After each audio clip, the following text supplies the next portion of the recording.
Before we get into the video, I'd like to thank the sponsor for this video, Private Internet Access VPN. Besides hiding your IP address and encrypting your internet connection, it is also the world's most transparent VPN provider. And just one Private Internet Access subscription can protect 10 devices at the same time. And knowing Private Internet Access works with all major streaming services and fully supports peer-to-peer file sharing and torrenting, it really just helps sell itself. And the great thing about Private Internet Access is it actually has servers dedicated to streaming. So if I click on the London one and I turn it on, so I'm on Netflix and I refresh the page, and if we look here, I have shows that are not available in the US. And even with Private Internet Access covering over 83 countries, if you're not satisfied, there is a 30-day money-back guarantee, so there is no risk in trying this out. And right now, you can go to www.piavpn.com/Joon for an 82% discount on Private Internet Access. That's $2.03 a month and get 4 extra months free. Sponsor over, back to the video. The nostalgia critic is a simple character to break down, the flanderized, angry reviewer. In contrast, if you try to describe Doug Walker, the man behind the iconic loose red tie, the bright light that is now remembered for the shadow it casts, the task gets increasingly complex. He bleeds into so many other dysfunctional yet equally infamous internet creators you can fall into varying rabbit holes as you try to unearth the lore behind what brings them together, being channel awesome. Or what tore them apart, described in the 73-page not-so-awesome document. You find horribly produced movies. You find a game show that cost $90,000 to produce, yet ended up looking like this. And as you delve deeper, you get into Doug Walker defecating on camera for a joke, the Spoonie One's cocktail mental difficulties, Angry Joe's destruction by Jeff Keighley, and of course the Jew Wario allegations. This tease of what's to come is spiced by the mismanagement of Mike Michaud and Doug Walker. This taste of what so many have heard of but never enjoyed the full course. A buffet of escalating madness that shows Doug Walker through the years will be shown in this video going through the rise and fall of Channel Awesome.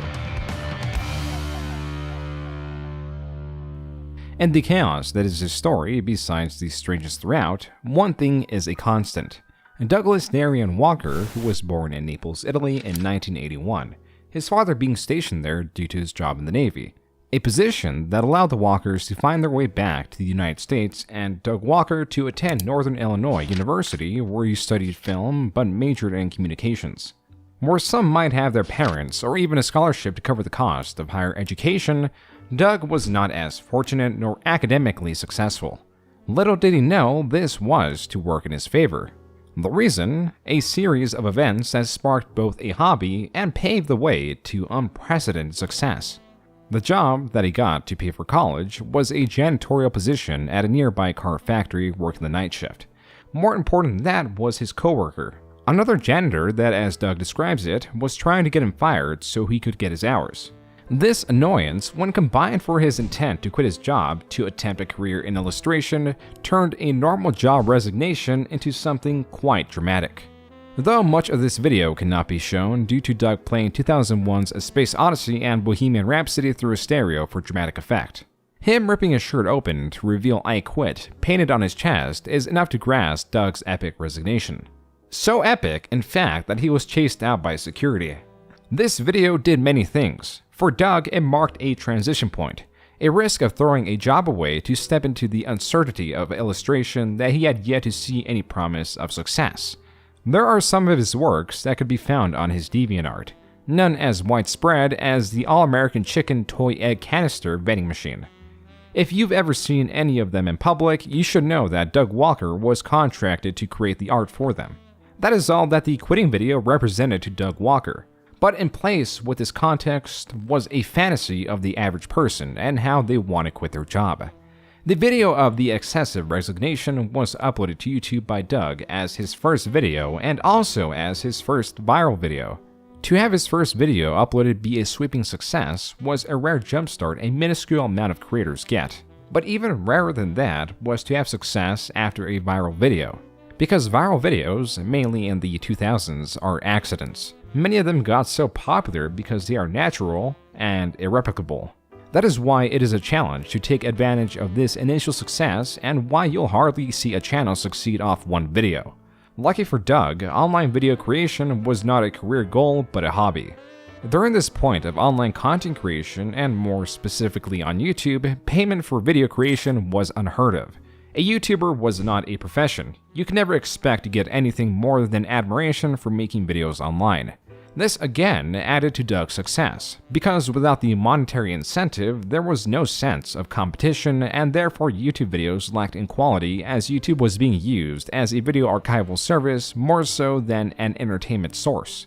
Sometimes you would find traditional media illegally uploaded, like the various compilation of the American cartoon television series Family Guy, and other forms of equally popular media that typically receive a high view count due to being traditional well-known entertainment.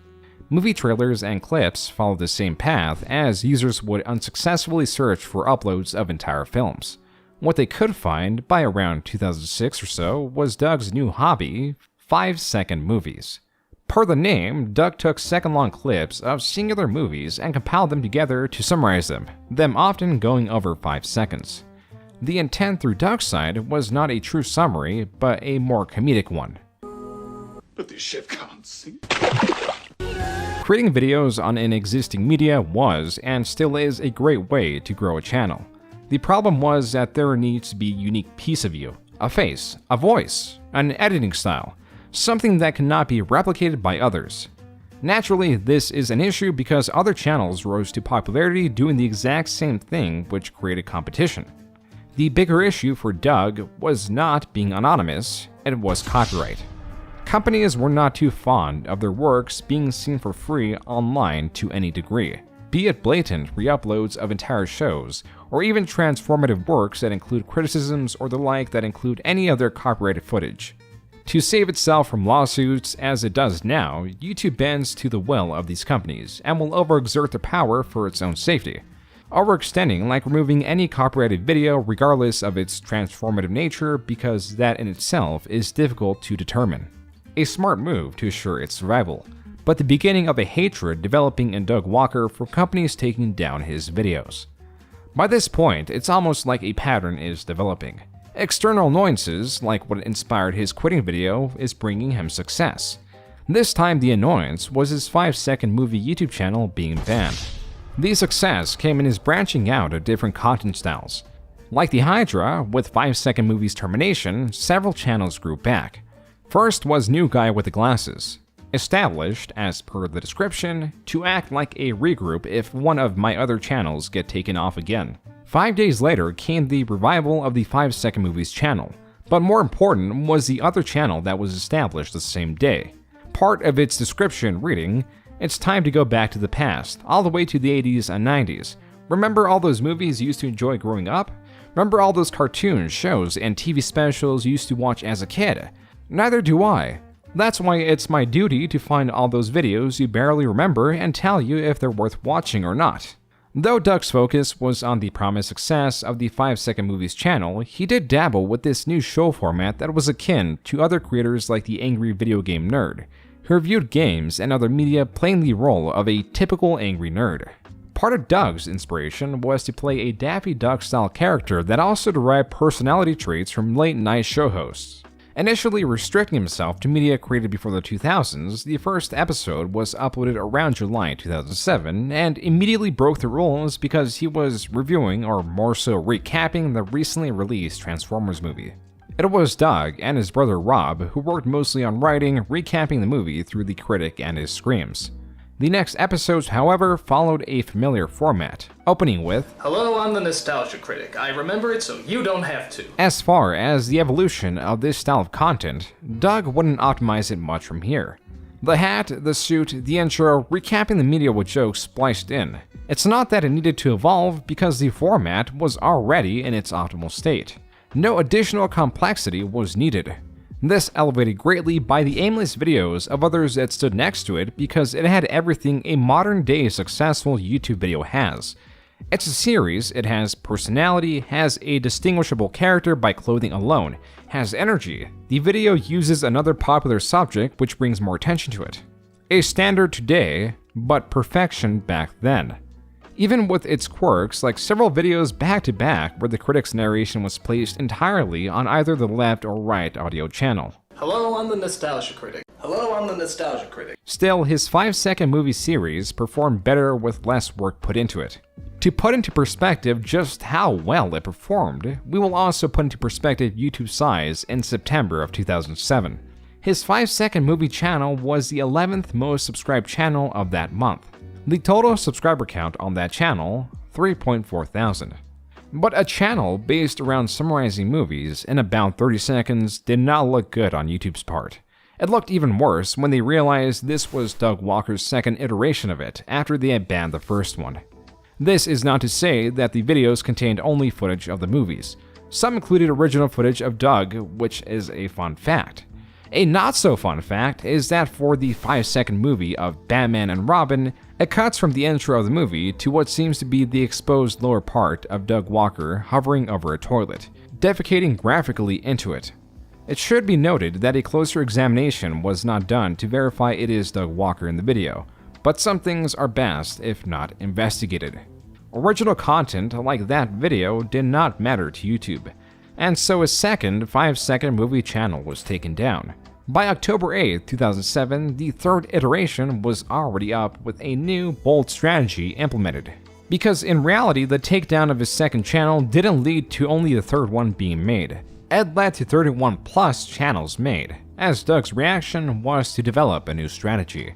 Every single 5-second movie was to have its own channel that hosted just that video. There was one main channel that had just one video explaining his strategy.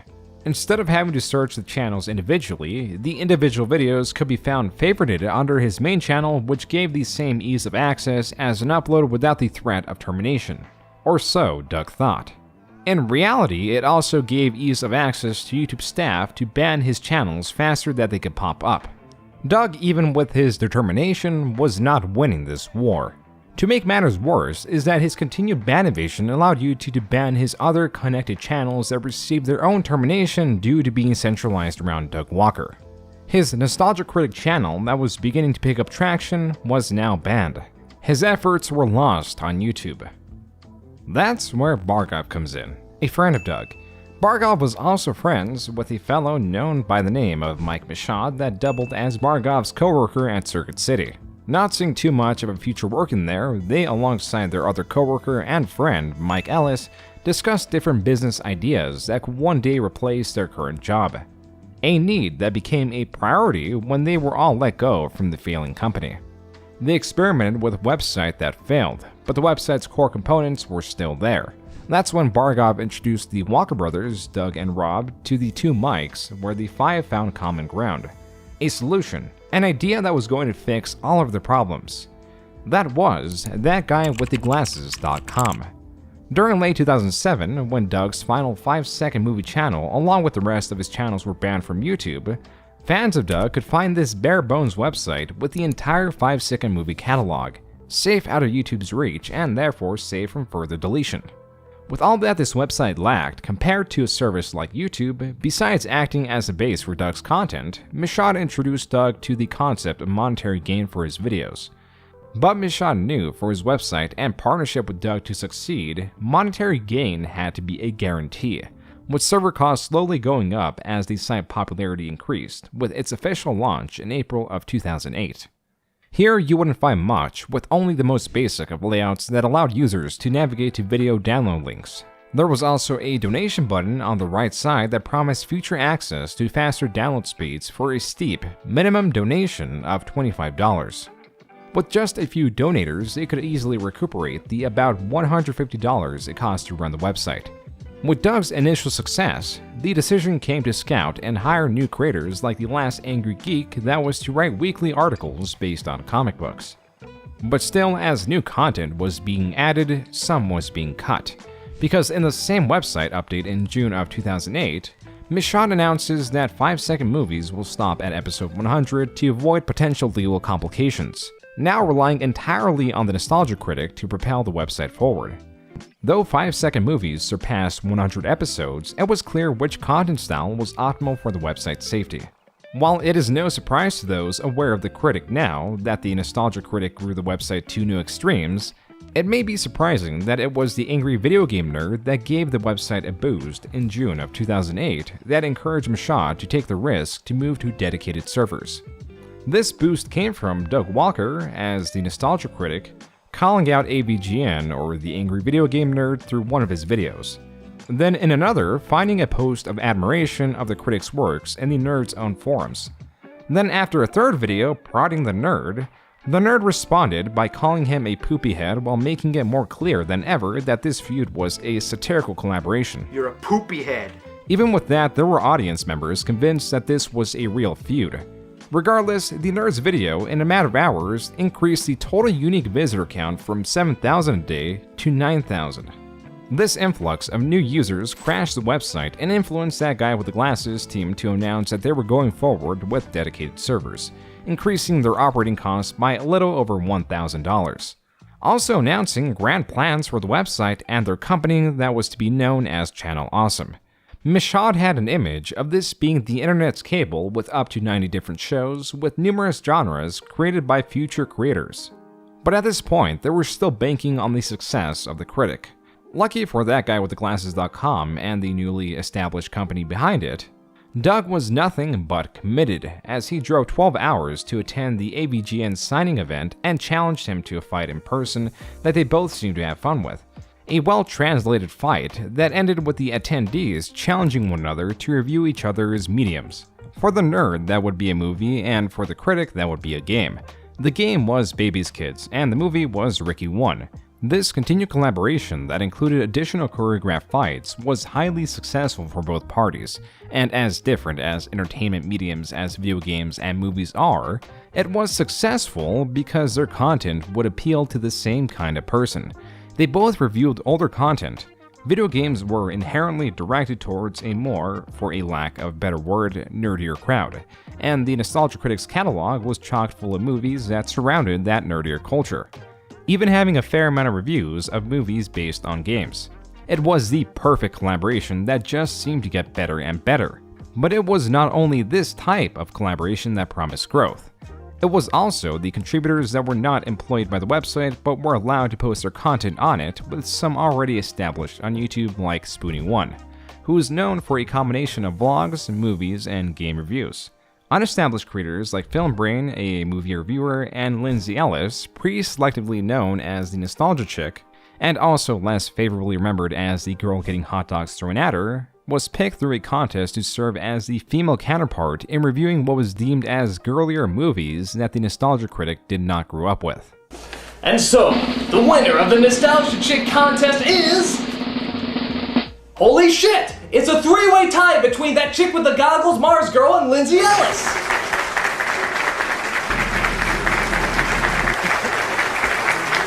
Well done, ladies, well done. But unfortunately, there can't be 3 Nostalgia Chicks on this site, so there's only one reasonable way to settle this. Catfight! The 3 of you will wrestle each other in the official That Guy with the Glasses mud ring, where you will claw and bite at each other repeatedly until the winner rises victoriously to the wet t-shirt ceremony! No. I don't think so. Hell no! Oh, please. No. Fine, Lindsay wins. 2 runner-ups, namely Mars Girl and that chick with the goggles, were invited and joined as contributors. As for the Nostalgia Chick, Doug Walker or company, running with the assumption that girls have seen the majority of girly movies, turned out to be a generalization that lacked thought, as Lindsay Ellis did not grow up watching much of what her role was meant to assume. Like these contributors, many future editions were not dedicated to Channel Awesome. Though they played a role in the lore and community, some uploaded their videos to their YouTube pages amongst other flourishing websites. Except Doug Walker, who the website truly revolved around, propelled by the one and only Mike Mashad, that as time progressed became the solidified brains and driver of Channel Awesome. Mashad was in charge of developing the website and company under the anonymous admin role, a task that became ever more complex, leading to a building frustration told by his increasingly aggressive updates. Some of these website updates, mostly in 2008, provide us with great information to how the website developed, getting dedicated sponsors in place of a mess of random ads as you see on YouTube today. While Channel Awesome had their own set of sponsors, they actually, for the sake of convenience, began to expand outside of their website. First to a video hosting website known as Rever to help alleviate both server strain and costs.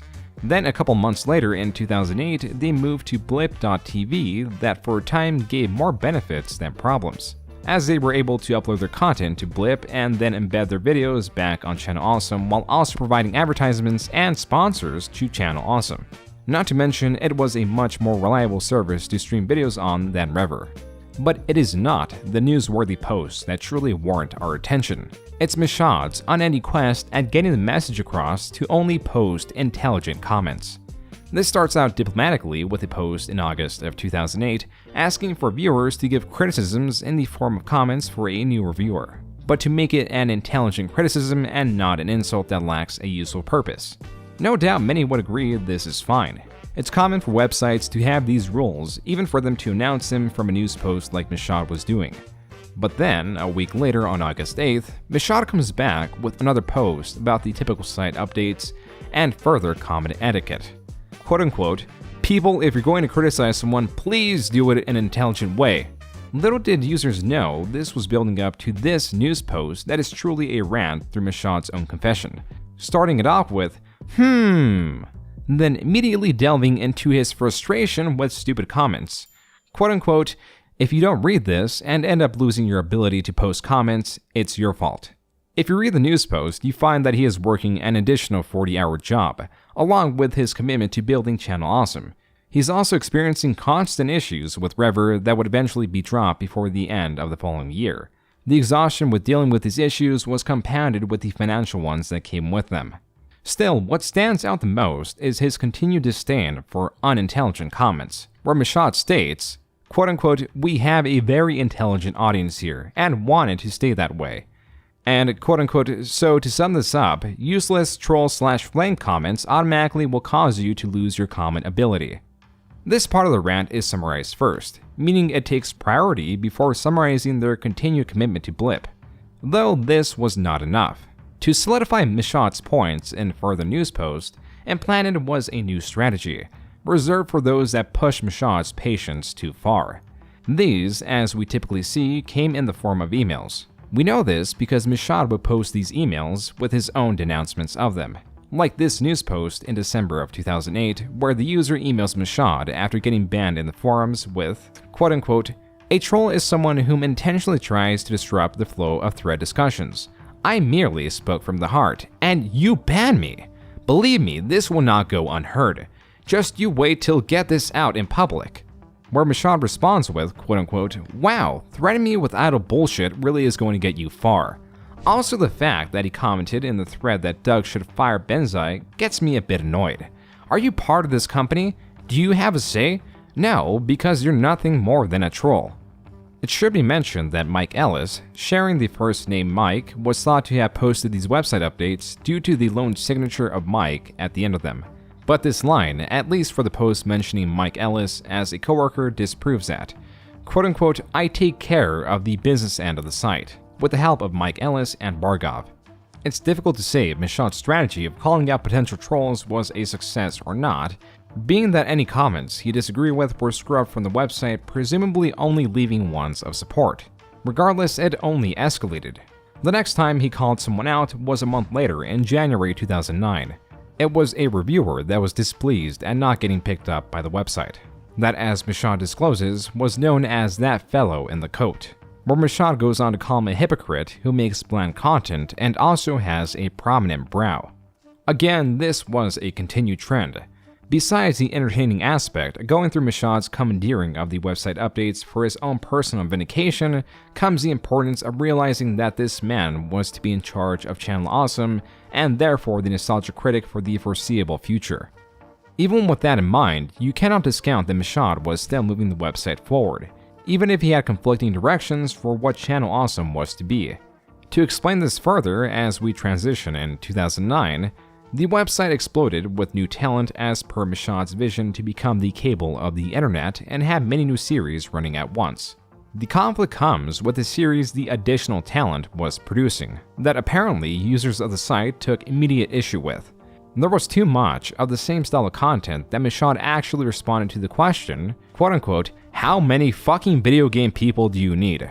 with, quote unquote, It's really helpful having you, as well as us, evaluate potential new talent. We may grab one more person who fits the video game persuasion, and after that, it's onto comic and anime people. And from there, who knows? There is a reason for everything. With the site's increasing cast of reviewers ranging from the Nostalgia Critic that is quite literally the face of the website and reviews movies, the Nostalgia Chick reviews whatever falls under girlier content like movies, Spoonie reviews everything, Film Brain also reviews movies, though typically modern ones. Amongst the many problems of intentionally seeking out reviewers that had a similar angry review style as their critic, an early noticeable one was overlap. Even with their not-so-official categories, reviewers would sometimes review the same material. Other reviewers of interest were the 2009 editions of Linkara that atop the Fourth Wall series focuses on comics, Guru Larry, whose content was mostly on games and developed largely outside of Channel Awesome, Angry Joe, who reviewed games, and Juwario, who was yet another game reviewer. These are many names to remember. Actually too many, but there are still more. Take a look at that guy with the glasses talent roster and notice how many reviewers are not being mentioned for the reason that because Channel Awesome hosted such an absurd amount, we will only focus on the ones relevant to Channel Awesome either through the role they played in its collapse or are noteworthy for their own. With that, we'll focus on Mishad, who is being criticized for taking on too many game reviewers. That would be rather unimportant to us if it weren't for the 2009 episode of the web series Film Fellas that features a diverse group of independent and web-based filmmakers wherein Mishad, as a guest, criticizes cable. So you look at all the shows now, everything is a carbon copy of one another. They can't come up with anything unique anymore. Yeah, well... it's either reality or CSI freaking Oklahoma. There's nothing new. The similarity of characters and style of coverage that is the angry reviewer was Channel Awesome's strength. But as entertainment on the internet evolved with universal monetary incentive, it became its biggest weakness. That may be the reason Mishad saw no reason to diversify the growing roster of Channel Awesome members to include different styles of entertainment, as viewing the majority of individual creators, it is easy to find commonalities in their styles inspired by the Nostalgia Critic. These aggressive, exaggerative, cynical characters were rewarded for their replication of the critic's popular format by Mike Mishad, but equally by the audience, set a barrier that they could not surpass. With the harder they tried in replicating the critic, the more they forgo their own potential, with audiences preferring the original to a clone. This model was a cracked foundation that assumed the popularity of the critic came from his presentation style and not Doug Walker. Mishad, most likely not knowing this, would have also not known that increasing the volume of critics, even though some reviewed different forms of entertainment, would only make those cracks and imperfections in his model more noticeable. With all the commonalities that these reviewers shared, for the first time ever, they will all share one they have never before: a location. A rally point set in Chicago where the collaborators of the website met in person and filmed various videos in celebration for the year 1 anniversary of ThatGuyWithTheGlasses.com. Upwards of 20 videos, including vlogs, interviews, and skits, were mostly filmed in the hotel the creators were staying at. The best known of these was the year 1 anniversary brawl where the Nostalgia Critic encounters the angry video game nerd. As with prior collaborations, a battle ensues that leads back into their Chicago hotel where the majority of the 20-minute brawl is shot. The purpose of this video in celebration of the website was to include the various creators that took and changed sides between the nerd and the critic, throughout and after the legendary brawl, making sure every member had their time in front of the camera. Peace is then established between the critic and the nerd. Being that this was a nonsensical celebration video that only served its purpose to include the large roster of Channel Awesome and then some members, and not an informational video about Channel Awesome, we wouldn't have learned much about the production or dynamic between its creators. Lucky for us, the Spoonie one both vlogged random meets and filmed over an hour of raw footage of the battle directed by Doug Walker. His vlogs, though overall reflecting a positive experience, showing catered food and appreciating Doug's direction and interactions with other creators, did not come without its set of minor complaints.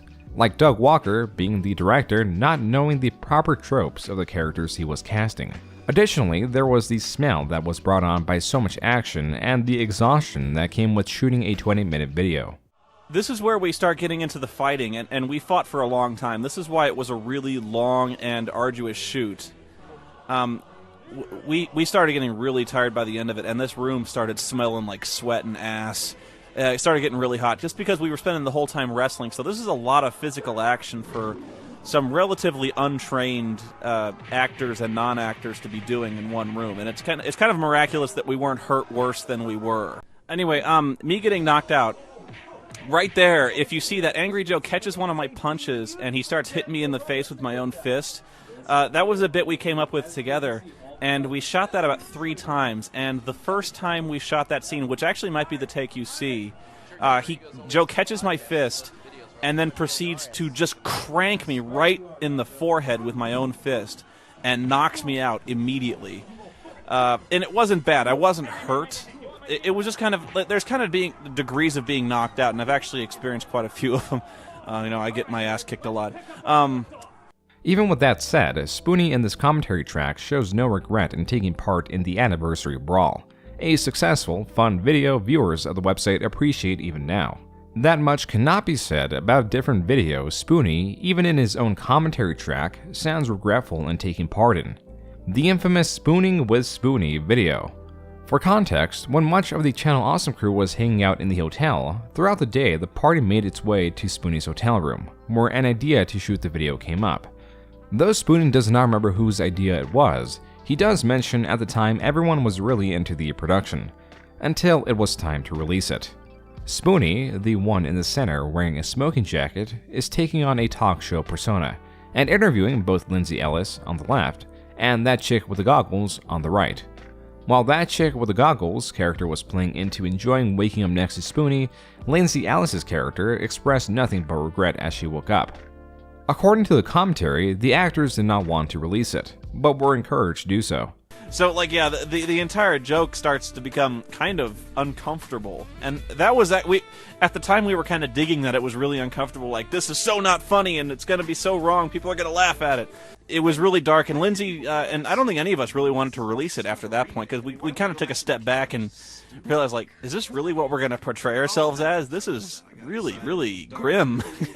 The way, like, there's crimes been committed here, and we're kind of celebrating it. So, Lindsay all of us were very resistant to it, and I think other people like Michaud and Doug even started to wear it down because they liked it.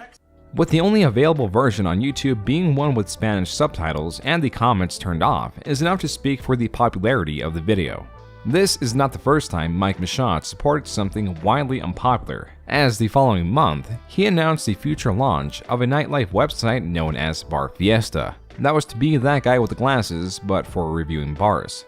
The last available screenshot on the Wayback Machine shows the website's homepage in 2011, which is far beyond its initial estimated launch point. To sum it up, it was long to develop, but quick to fail. A possibility for its failure could have been trying to get the That Guy with the Glasses audience that consisted partly of teens and young adults that tended to be more on the introverted side to use a website that reviewed bars, clubs, and lounges.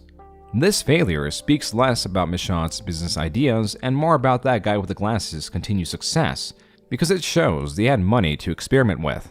The money that really started flowing by July of 2009, because That Guy with the Glasses had grown so much that it had about 770,000 unique users for 3.7 million visits and 14 million page views each month. Even though the website lacked in bells and whistles, it hosted the Nostalgia Critic, as he was being branded now instead of that guy from thatguywiththeglasses.com, most likely due to search relevance, as that guy in terms of branding does not work very well in something like a Google search. But a livable wage didn't come to only the Critic. Even with Blip splitting the revenue 50-50 as they were the ones acquiring the advertising deals for the videos, there was financial stability for the top reviewers. Many like Linkara and Spoonie also cross-posted their content to YouTube or their own websites. With the Channel Awesome cast popularity increasing, it inspired aspiring creators to closely replicate their content and allow for an even larger pool of critics to be recruited, and have events like a charity drive in December of 2009. By the end of it, it raised thousands of dollars for the Ron McDonald House charities, and gave us another Spooning with Spoonie. This time, it was the Nostalgia Critic and Angry Joe portraying his victims. Similarly, but more poignantly, Spoonie reflects on creating the episode. I'm so ashamed. Okay. So one of the first things that Doug asked me upon my arrival at his house was, hi, how are you? How was your trip? Did you bring your smoking jacket? And my answer was, of course, no, because I had no idea we were going to do another episode of Spooning with Spoonie. So once again, this is not my fault. I just kind of get pushed into things. It's like peer pressure. It was the first time the girls got together, and they're like, we should do this thing where we appear in bed with Spoonie, who's doing a show about his sexual conquests, and one of us is horrified and one of us is actually really down with it. I swear to God, this is not my idea. With that, we close out 2009. Entering 2010, there was a sweep of visual improvements for ThatGuyWithTheGlasses.com that, besides providing visual appeal, at least when compared to its prior iterations, it was significantly more compact and easier to navigate to your favorite creator. And with the website's continued development, that became even easier because of Blistered Thumbs, a subsection or branch, if you will, of That Guy with the Glasses, that launched its own website, blisteredthumbs.net, on November 6, 2010. Headlining the website was Jose Antonio Vargas, known better as Angry Joe. Known well for his video game content and video games was what Blistered Thumbs was going to revolve around. Angry Joe's relationship with Blistered Thumbs was very similar to what the Nostalgia Critics was to Channel Awesome, not just because they were what drew people to the website, but also because of the work they were tasked to do behind the scenes. Regardless, there is a notable difference between the two. Doug, in interviews, when questioned about his fan interactions, mentions he initially came off as off-putting or rude. But when his father saw an interaction take place, his father talked with him and made him realize how much he should appreciate his fans. So as he became more and more popular, you find an endless supply of positive fan interactions uploaded to YouTube.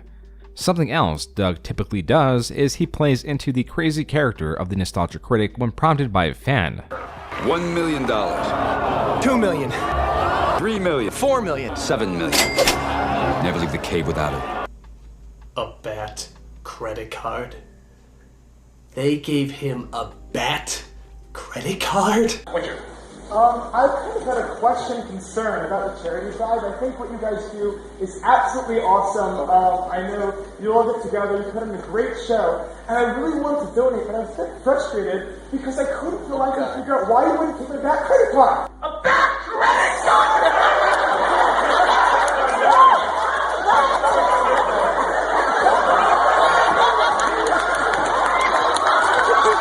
In the word. It's White Ranger. Is it okay if I give you a little bit here? Yeah, as long as it's not ticking. Go, we got it. You gotta play a whistle with it, or? Oh. A back credit card! I should warn you though, if you beat both games 100% completion, you get a back credit card! A back credit card! But is also able to discern when he should act more professional, like in interviews, because after all, he now has the weight of representing Channel Awesome. That cannot be said about Angry Joe. The issue does not lie in fan interactions, but the ones that should be professional. But that was nothing compared to the track record Spoonie was to develop, something already soured by his uncommitted involvement with Spooning with Spoonie. But what about Spoonie in a public setting, like covering the Electronic Entertainment Expo, also known as E3, the year still being 2010. With that, we can discuss the setting.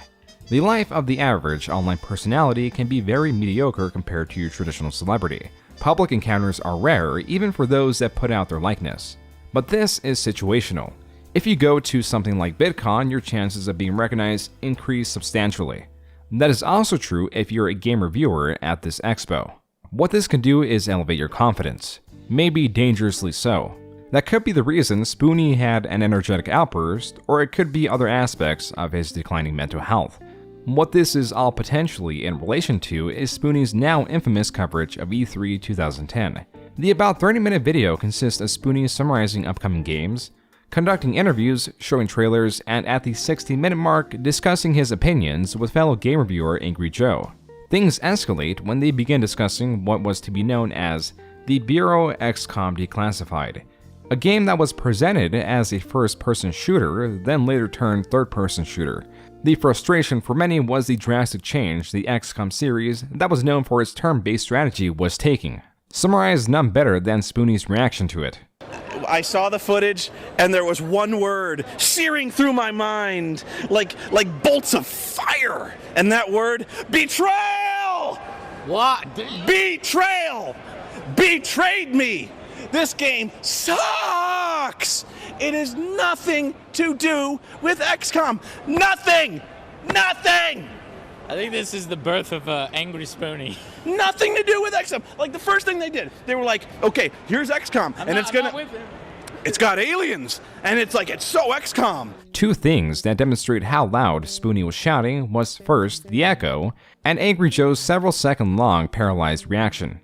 The video does not end here, as the two break down their disappointments with the series' direction, then ending with Angry Joe jokingly choking Spoonie. The initial fan reaction of this video was a positive one, with viewers enjoying Spoonie's enthusiasm. As time progressed, it was later looked upon differently, as it now stands as another infamous Spoonie moment.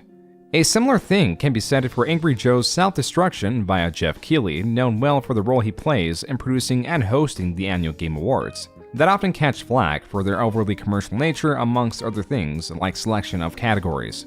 These complaints resonate with a 2010 Angry Joe's perspective on them, and because of his status was able to secure an interview with the man himself. But the interview happened differently than Joe anticipated. Almost every one of his complaints were deflected and even redirected, with Jeff's quick yet confident responses. As it progressed, what was happening made Joe seem incompetent and ill-prepared. I'm here with Jeff, who I have a bone to pick with this particular man, all right? He is the executive producer for the VGAs. You have a lot of questions to answer for it. Now, I hope that essentially... One more question. What's with the lack of underrepresentation of PC gaming? Where's the MMO categories? It's a huge market, and yet there's no PC games, no strategy games, no MMOs. Well, we have a best PC game category. Civ's nominated, StarCraft's nominated. What happened to MMOs? For Studio of the Year? What MMOs should have been nominated for Game of the Year this year? There are so many MMOs, like Dungeon Fighter Online. There's one example. You could also, what other games? Final Fantasy. Final Fantasy MMO? Yeah. This year. Not this year. Not this year. Exactly. Didn't come out this year. Okay, stop right here. You can tell right away this guy's fucking with me. Final Fantasy didn't come out this year. He said it himself. It didn't come out this year. Yes, it did. Keep going, Joe. You gonna take another question? Okay, so I'm just saying, so I get your point about MMOs. You get my point. Who selects the games, and what are their qualifications to select the games that get voted on this pretty public. contest? It's an advisory board of journalists from all the top publications, GameSpot, IGN, Are you serious? Entertainment Weekly. Yeah. That's new information to us. That's perfect. It's very publicly available, Joe. If you look online, you can find that the Video Game Awards. So that's basically like a Video Game Awards Academy. That's correct, yes. Well, hey, I'm glad to hear it. You heard it here so first. I feel like you need to do a little more research before you attack us this time. Oh, snap. This is not how I wanted to do it. Come on, you're attacking me on the independent game, which is not what it is this year. You're telling me MMO should be nominated for Game of the Year, yet you can't name the MMOs it should be. And you're telling me that you don't know who's voting on the awards when it's public. So, I mean, come on, man, you have these rants. There's just a few more email questions. Would you take email questions? And Absolutely, maybe sure. Absolutely. Thank you very much, sir. Thank you, Jeff. All right. Guy came at me hard. He really fucked with me. He even caught Jeff at a later panel where the situation was repeated. So I did notice a lack of PC gaming, and you asked me this on the red carpet. It hasn't changed. Joe Angry created a very dramatic 24-minute long response that contains epic music, text commentary, Joe overlaying himself on screen commentary, and of course the full interview. Following Spoonie's coverage of E3, this was mostly positively received by his fans, but gained a similar reputation as the dislikes piled on, with comments such as, "I give Joe a bit of credit for leaving this up. It's pretty humiliating. I try to be diplomatic. First sentence in interview, I have a bone to pick with this guy." Jeff only has life in his eyes when he's talking about Hideo Kojima or fucking with Angry Joe. It should be again noted that these are select moments in 2010 that aged poorly, and due to that, have extreme relevance now. Even still, this does not come close to trumping Kick-Assia, a 6-part movie that was released for the 2-year anniversary of Channel Awesome, going for an even larger project than the year prior to represent the company's growth. The runtime for this movie ended up being an hour and a half. This movie, being a bit more plot-centered, has the critic rally his fellow reviewers to conquer the micronation of Molossia, which is an actual micronation found in Dayton, Nevada. After many references to the individual creator's works and other tropes, the micronation is swiftly conquered and turned into Kickassia. It turns out the critic is a terrible ruler and is overthrown, but has a contingency plan, as he had 20 tons of dynamite that was later disarmed, and after more tomfoolery, the nation is restored back to Molossia as the critics return to their daily lives. More interesting than the plot was the production of the movie that the fan base learned about several years later. Still, some were quicker with their displeasures with the project that offered no financial incentive to film and most likely didn't even turn a profit for the company. That person being Lordcat, a video game content creator found on Blistered Thumbs that references the filming of this movie as part of his departure that took place the following year in March of 2011. This year also had its annual anniversary film, Suburban Nights. Keeping to tradition, this was more ambitious than last year's anniversary with a runtime of 2 hours following an equally nonsensical plot that's main purpose was to rally the cast of Channel Awesome in one major project. Another notable thing that happened in 2011 was that Doug Walker, on Season 4 of the Nostalgia Critic, was trying to experiment with other formats like Let's Plays. But the first one, playing the 1992 Super Nintendo game Bart's Nightmare, possibly due to his inexperience with non-scripted commentary, performed poorly as it was filled with his equally exaggerative and incessant commentary. What do I jump on him or, hi? Or I think that's gonna help me. Okay, that didn't fucking help me at all! And the reaction from fans most likely deterred future Let's Plays. What this year has in its unremarkableness, 2012 makes up for it and then some. What pushed the chaos of this year was something that began the year prior, specifically October 26, 2011. House Bill 3261 was introduced, better known for the Stop Online Piracy Act, or SOPA for short, intended to do more than just that. This 78-page bill intended to combat foreign websites that hosted copyrighted content and allowed for piracy. But it would also allow what are found to be infringing websites to be blocked access via internet service providers, search engines, and even cut them off from advertisers. What determines whether a website is illegally using copyrighted material is a bit of a gray area because transformative content or appropriate use of copyrighted material is allowed by the Digital Millennial Act published in 1998. So you cannot use a copyrighted song straight out. You can, however, analyze or criticize or even remix a song because you transform the nature of it. The age-old question is, how do you measure how much you transformed? While some infringing content seems obvious, there is not an overarching answer. It is a gray area that can be abused by the copyright holder. The way this affects Channel Awesome and even YouTube is it could be their demise. Not just because of the content that is more of a gray area like the Nostalgia Critics videos, but also because of the blatant illegal use of copyrighted music in the contributor's own works. Even the first anniversary brawl, several copyrighted songs are used that if unlicensed would be deemed illegal use. Not just that, but the movies often take characters or other copyrighted material under parody but offer little transformation to the borrowed works. This is all to say that this bill, more so than other websites, heavily threatened Channel Awesome. Mike Michaud and the Walker brothers have re-encountered their age-old enemy. Before venturing further into the website's reaction, it should be mentioned that copyright was always a problem for the website. Some videos were even taken down after a takedown request was delivered by a copyright owner. The most famous was the 2010 Nostalgia Critic episode of The Room receiving a takedown request by John at Wiseau Studios.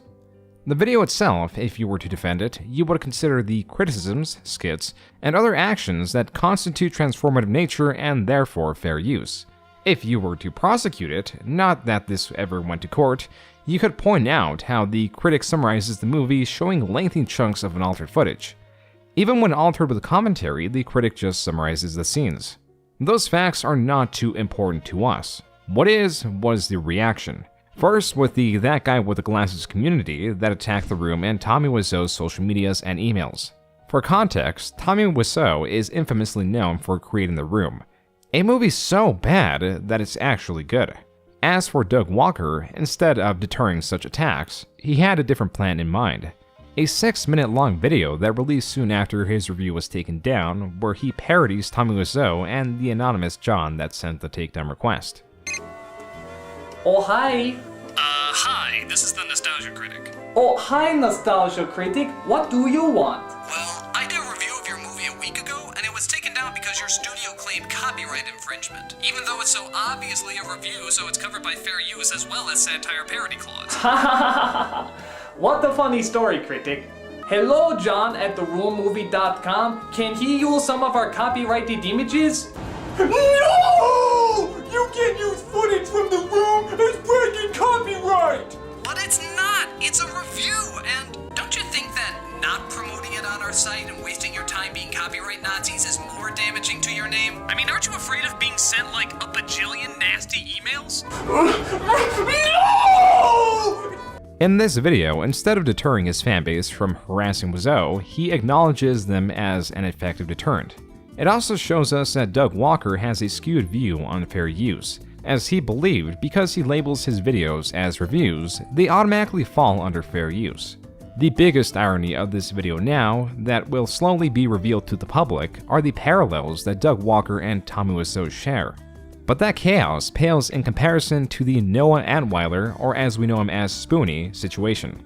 While Doug and friends feared the repercussions the passing of Sobel would have on their careers, Spoonie had more, developing and immediate problems. Some source it from the breakup with his girlfriend Scarlett in early 2011 and that kicked off a persistent and noticeable depression that was brought on by a later diagnosed bipolar II disorder. Some uploads during this time would later be seen as omens for terrible things to come. Even some of the videos prior to the breakup are viewed differently knowing of Spoonie's bipolar disorder. More immediate now were his tweets in May of 2012, making aggressive and unwanted sexual advances towards another Channel Awesome member.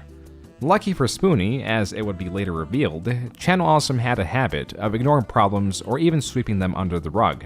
It was his combativeness the following month when a different creator called Spoonie out on Twitter that was his undoing. The Spoonie problem became too large to ignore. Often referenced is this series of tweets Spoonie released all within an hour's time. Is there punishment harsh enough for scum as loathsome as me? I really don't know what else I need to do. I've apologized, I begged. Is it blood you want? Tears? I could rend my clothes asunder and wear sackcloth. Flagellate myself with a barbed whip? I can do it, I will. I mean, God, I made a bad joke. I'm sorry, I fucked up.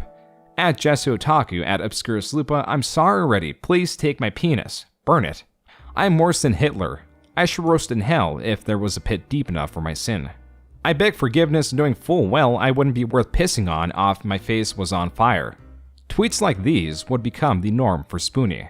As for the reaction, normally the claim that this was a massive scandal for Spoonie would be backed up with comments or tweets discussing the ongoing chaos brought on by Spoonie. While we also have those, we have data to back it up in the form of Google Trends. Inputting the Spoonie experiment returns this graph that shows his last peak was in June of 2012, where search results dipped soon after.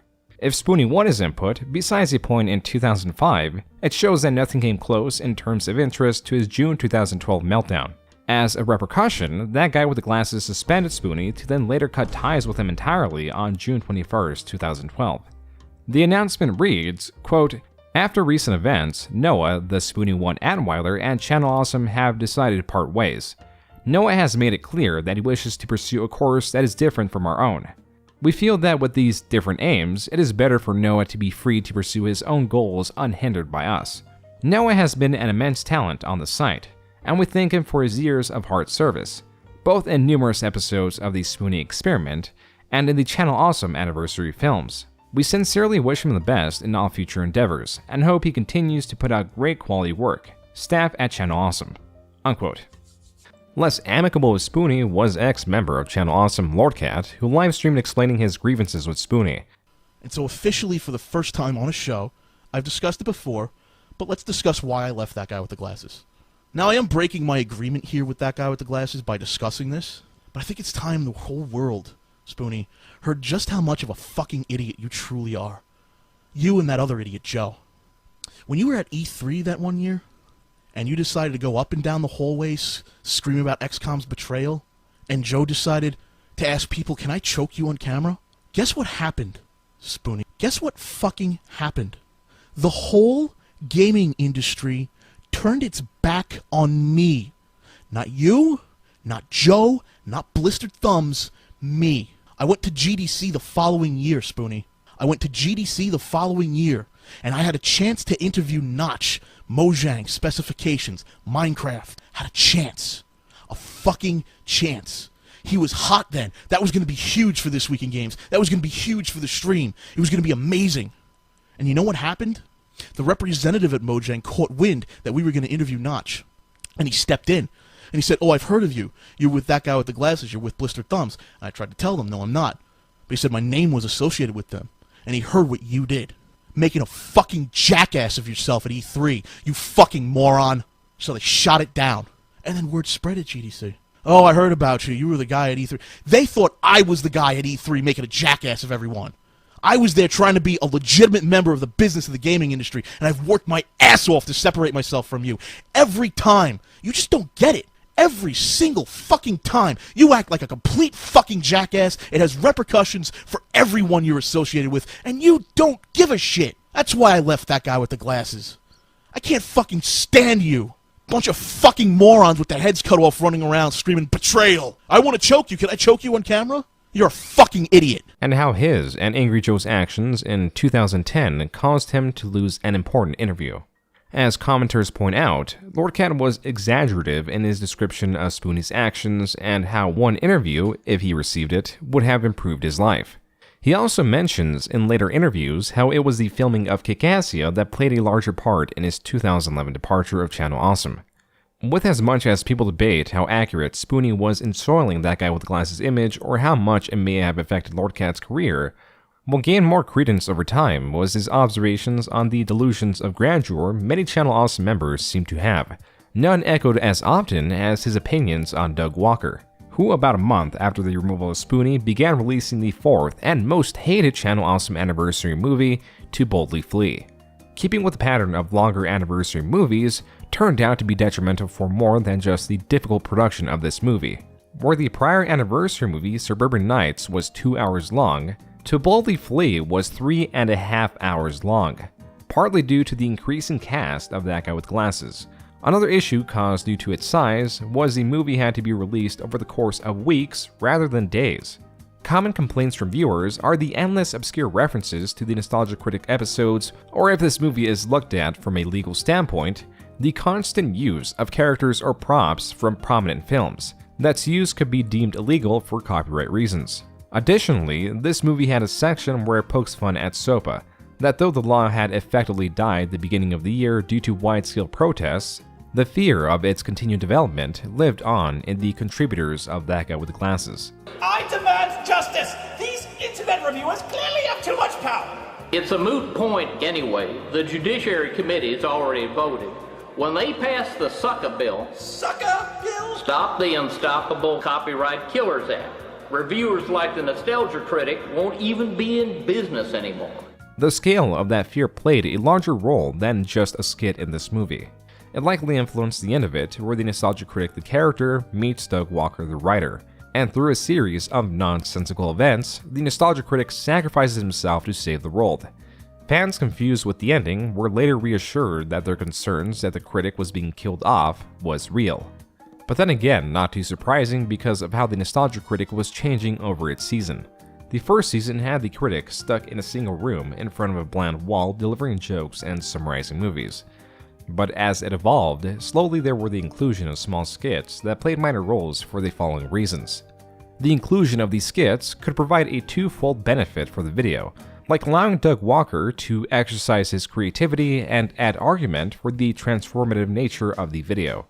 But excess of these minute-long skits would bring on frustration from audiences as it derailed the video for a nonsensical joke that often had little to do with the movie that was being reviewed.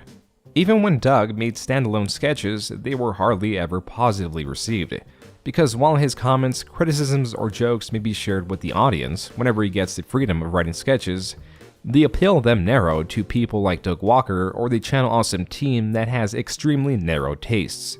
Like the 2009 Melvin Brother of the Joker, where he played Melvin Brother of the Joker recording a vlog while being interrupted with his mother wanting hot chocolate. Melvin, brother of the Joker. Melvin, brother of the Joker. Melvin, brother of the Joker. I'm cool. Hello, hi, I am Melvin, the brother of the Joker. There's, a little busy right now. There's the ones that, shoot raisins. I haven't seen that as much. But they do exist. I saw it on eBay.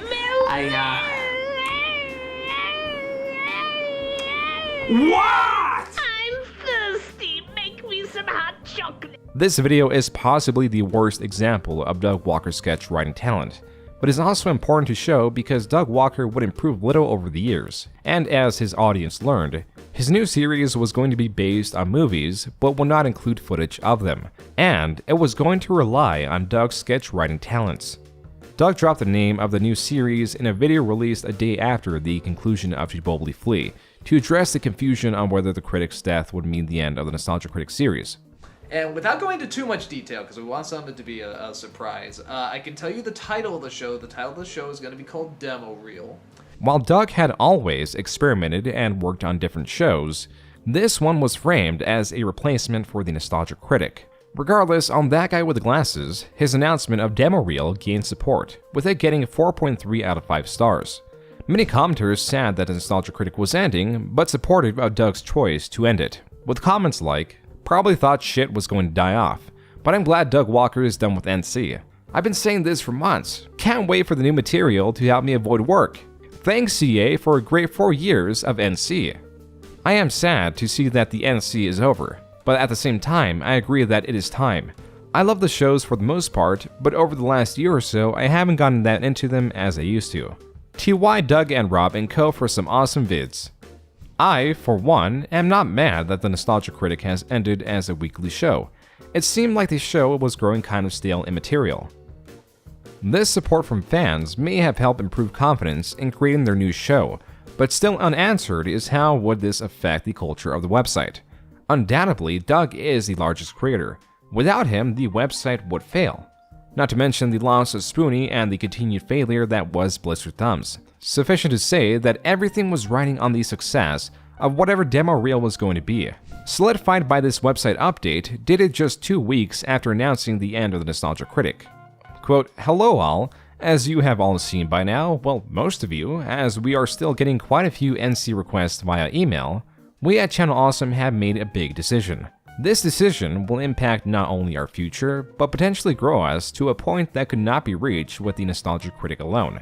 We hit a point late last year where the site began to stagnate, approximately 1% increase in traffic per month, and we had 2 options on the table. Option 1 was to continue producing the Nostalgia Critic forever, living off past reviews and hoping it would still have a future 4 years from now. Or we can explore a second option, one that has been on our minds for well over a year now. Option 2 is one that takes us into the unknown, which while quite unnerving, is the option that gives us the best potential for long-term staying power as a company. Below is option 2, unquote. Option 2, which was what the company decided on, details Channel Awesome retiring the Critic and developing Demo Reel. It also announces new shows, one of which is a game show. So even though the Nostalgia Critic that was previously released at the pace of 1 episode a week was now gone, these new shows, though released every 2 weeks, would still provide a healthy stream of videos. In a testament to their investment, they also announced they leased a warehouse office combo and is just under 7,000 square feet in total space. Even with conservative estimates, this move would tack on tens of thousands of dollars that the success of Demo Reel would need to pay off. Not to mention the opening of 6 full-time positions with some dedicated casting needed for Demo Reel. This update, so ambitious in its goals, they plan to change the stereotype of Chicago being known for porn to being known for entertainment. And finally, later in the year, the first episode of Demo Reel, inspired by the cartoon Home Movies, was released on October 30th, 2012, introducing new talents like Malcolm Ray and Rachel Teets. The plot of Demo Reel was about an incompetently ran production company rewriting movies in hopes of getting noticed. I am Donnie Dupre, the founder and director of Demo Reel. We don't make a whole lot of money on it. In fact, you could argue we're losing money, but you know, you make sacrifices for your art and that's what counts. The footage was split between black and white segments where the company members were discussing how to film their movies, where other wacky hijinks would ensue. The sections that played in color was the end result or the movie that the company made. Unlike the Nostalgia Critic, this show was meant to be written like a traditional connected series and showed attempts to have character growth. But like the Nostalgia Critic, a green screen was relied on heavily. For scenes not involving digital effects, many of them were filmed in the leased warehouse, where many scenes were recorded on black couches in the break room and in front of a cinder block wall. There was so much space, yet not many attempts to fill it. An argument for that could be because it's more cost effective, but that goes against the renting of the warehouse that seemed to be utilized less and less as the green screen took favor. As for the viewer reaction, at best it was mixed, with commenters clinging to Doug's works with bias, hoping that the rest of the series would improve. But there was also bias against it, because it was being compared as a replacement for the Nostalgia Critic. Then again, there were those that remember only the infamous scenes like the supervillain shuffle. Now this is a story all about how my frown got flipped, turned upside down, and I'd like to take a minute, don't go too far. I'm gonna tell you a little story about how I got these scars. There is a strange connection when it comes to Doug Walker and the Batman series. That 5-second movie he made of Batman and Robin in 2007 is the one where he defecates on screen. Melvin, Brother of the Joker, is also derived from the Batman series, the sketch of the supervillain shuffle, and in his actual review of Batman and Robin, he points out the absurdity of Batman having his own customized Bat credit card that fans quote at panels where he typically plays along and jokingly attacks him. It is hard to say why this relationship between the Batman series and Doug Walker exists, but it is there. Moving things back to the most recent reference to Batman in this timeline, demo reel as it progressed, more and more support was lost. Where the Nostalgia Critic was rated 4.5 stars, the average demo reel received about 3.5, with some mixed reactions. As a show that was meant to surpass the Critic, it was a critical failure. What reactions with the fans? Well, I mean, as we know, everybody loves things that are, new and different, and they're always open to change. So the reaction from our fan base has been unbelievable, with the kindness of people trying to give back, such critical feedback as they do in the kindest of ways. But when we go to other people's sites and see what they think, they're like, oh, hey, this is pretty good. So we do check other sites as well. But not all was lost. The 6th episode of Demo Reel, released January of 2013, received an insanely high rating of 4.8 stars. Averaged by 590 voters, the reason was clear. This was the final episode of Demo Reel that additionally revived the Nostalgia Critic, with the caveat that episodes will be released every other week following the same lax schedule as Demo Reel. A new schedule for the revitalized Doug Walker, this move could both improve the quality of the Nostalgia Critic episodes and the health of Doug Walker. That cannot be said for the health of ThatGuyWithTheGlasses.com. Looking back at that post in 2012 where they announced that the website was stagnating, option 1, with foresight, turned out to be the better option, when put against the decline they were knowingly setting themselves up for, with 2013 planning to receive half the volume of Critic episodes while adding the financial burden of their recently leased office and the new talent they decided to keep on for the wider range of sketches that were planned for future Critic episodes. The fan discussion of this transition is often accompanied by a discussion of how having to go back to a retired series must have felt for Doug Walker. While even with its failure, there exists much commendation for his experimentation, but its failure and future ones as they compounded would slim support for new series. But at this point, there was still hope. With the return of the Critic taking place in January of 2013, even several months later in July, specifically at Anime Midwest, there were questions about the game show that was previously mentioned. I remember a couple months ago you said when you were trying to the site you mentioned you would do like a game show type of thing. Did anything ever come of that? I don't know, Jim. How's that coming? Jim's actually got a set built, so we're just doing some last minute stuff. Yeah, the set is pretty much built. I think it's pretty close to, it's in the works. It is going to happen, so. We've got audio issues is really our biggest hang up right now. So. Yeah, we got the mics now. We've been toiling around with that. We're just getting padding for the rooms Turns out now. Soundproofing a set, pain in the ass. Yeah. With the set nearing completion, their final hurdles seem to come in the form of audio issues. The price to fix them, $50,000, but not really. That number comes from the Channel Awesome Indiegogo that set $50,000 as the goal to help produce the aforementioned game show along with additional shows, with the campaign running from July 29th to August 28th. The goal hit about 180% of its mark at around $90,000. An incentive for further donations were the sub-goals represented by a thermometer in the campaign. 50,000 gives 40 episodes of the game show, 65 gives 52 episodes of a comic book show, and the final goal that was reached was 75,000, promising 40 episodes of the Gaming Gauntlet.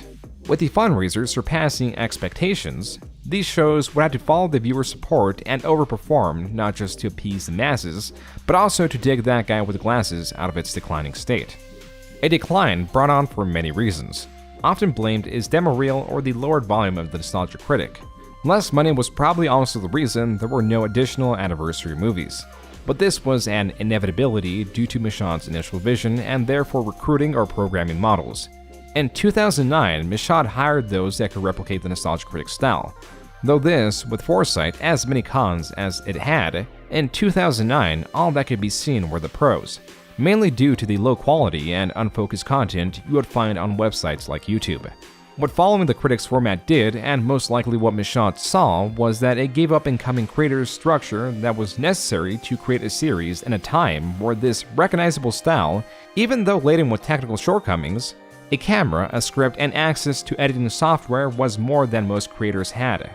It was a hobby fueled by passion rather than money. Until it wasn't. Over the years, with the introduction of YouTube's partnership program, that provided monetary incentive and gave technical and format upgrades, this rewarded both quality and creativity, resulting in the rapid and ever-growing competition on YouTube. Its algorithm became a beast, known as a fierce, uncaring yet effective way of combing through thousands of creators and placing the most effective ones on top. And even for the top performing, in many cases their success was short-lived as even higher quality or relevant content was demanded.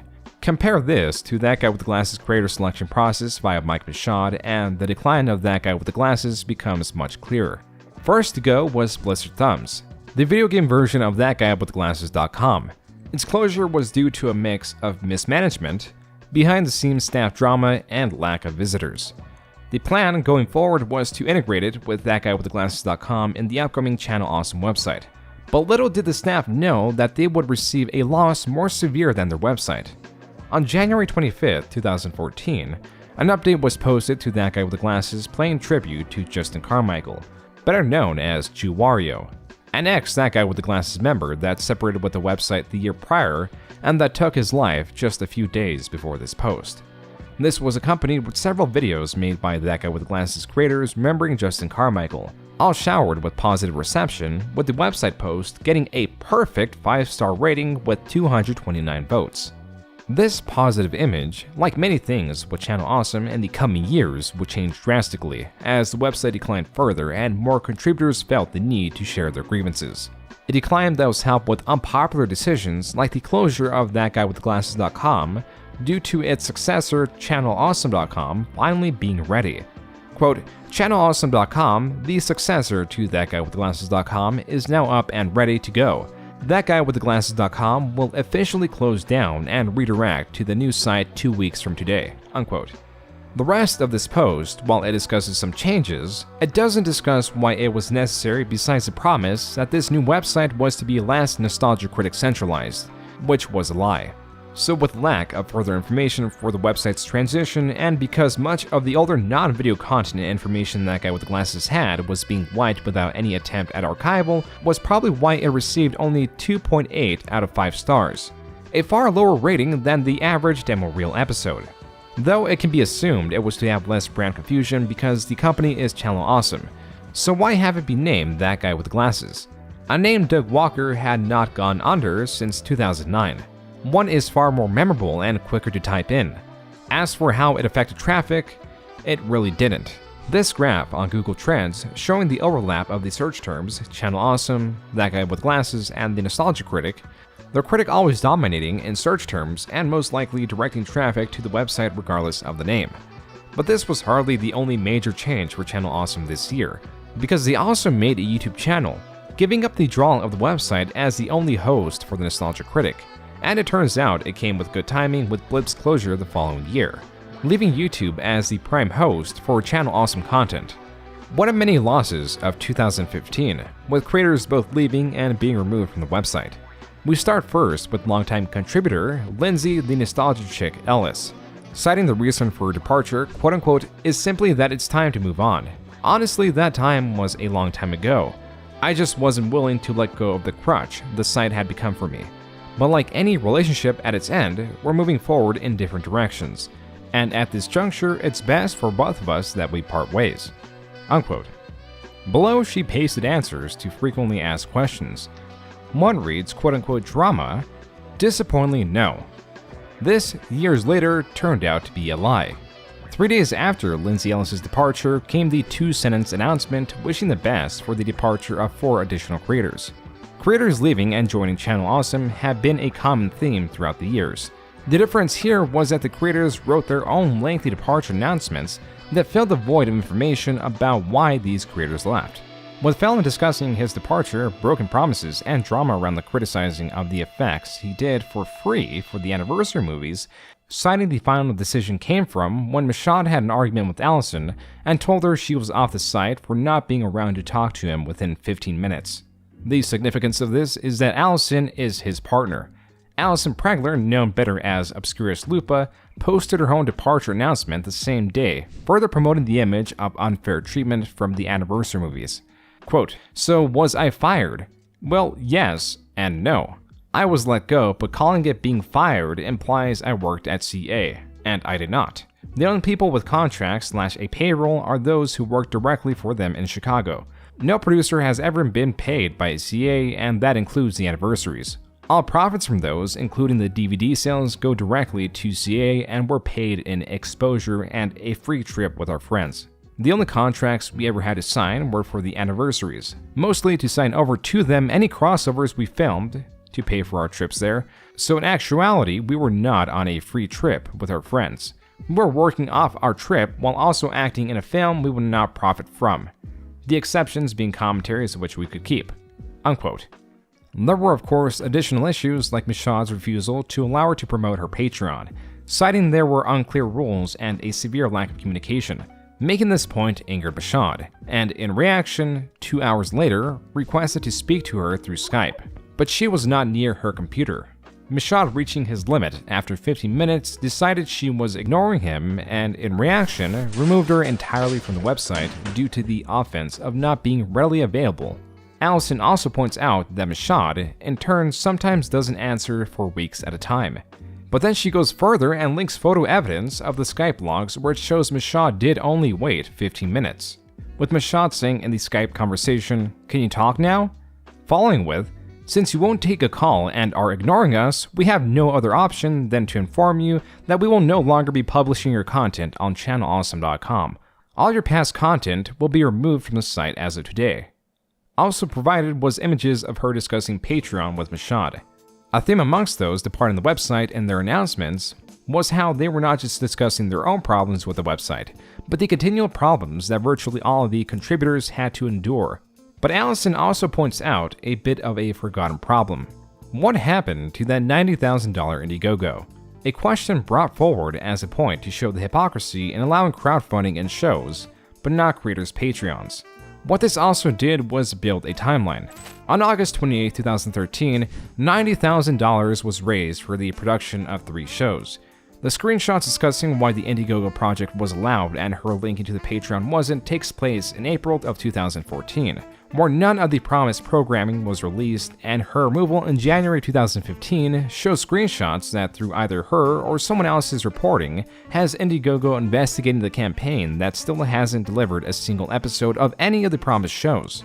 While anyone can report any witch campaign for whatever reason and get an image like this, the importance of it was most likely to point out it was one of many reports against Channel Awesome's fundraiser, and pressure was being tacked on.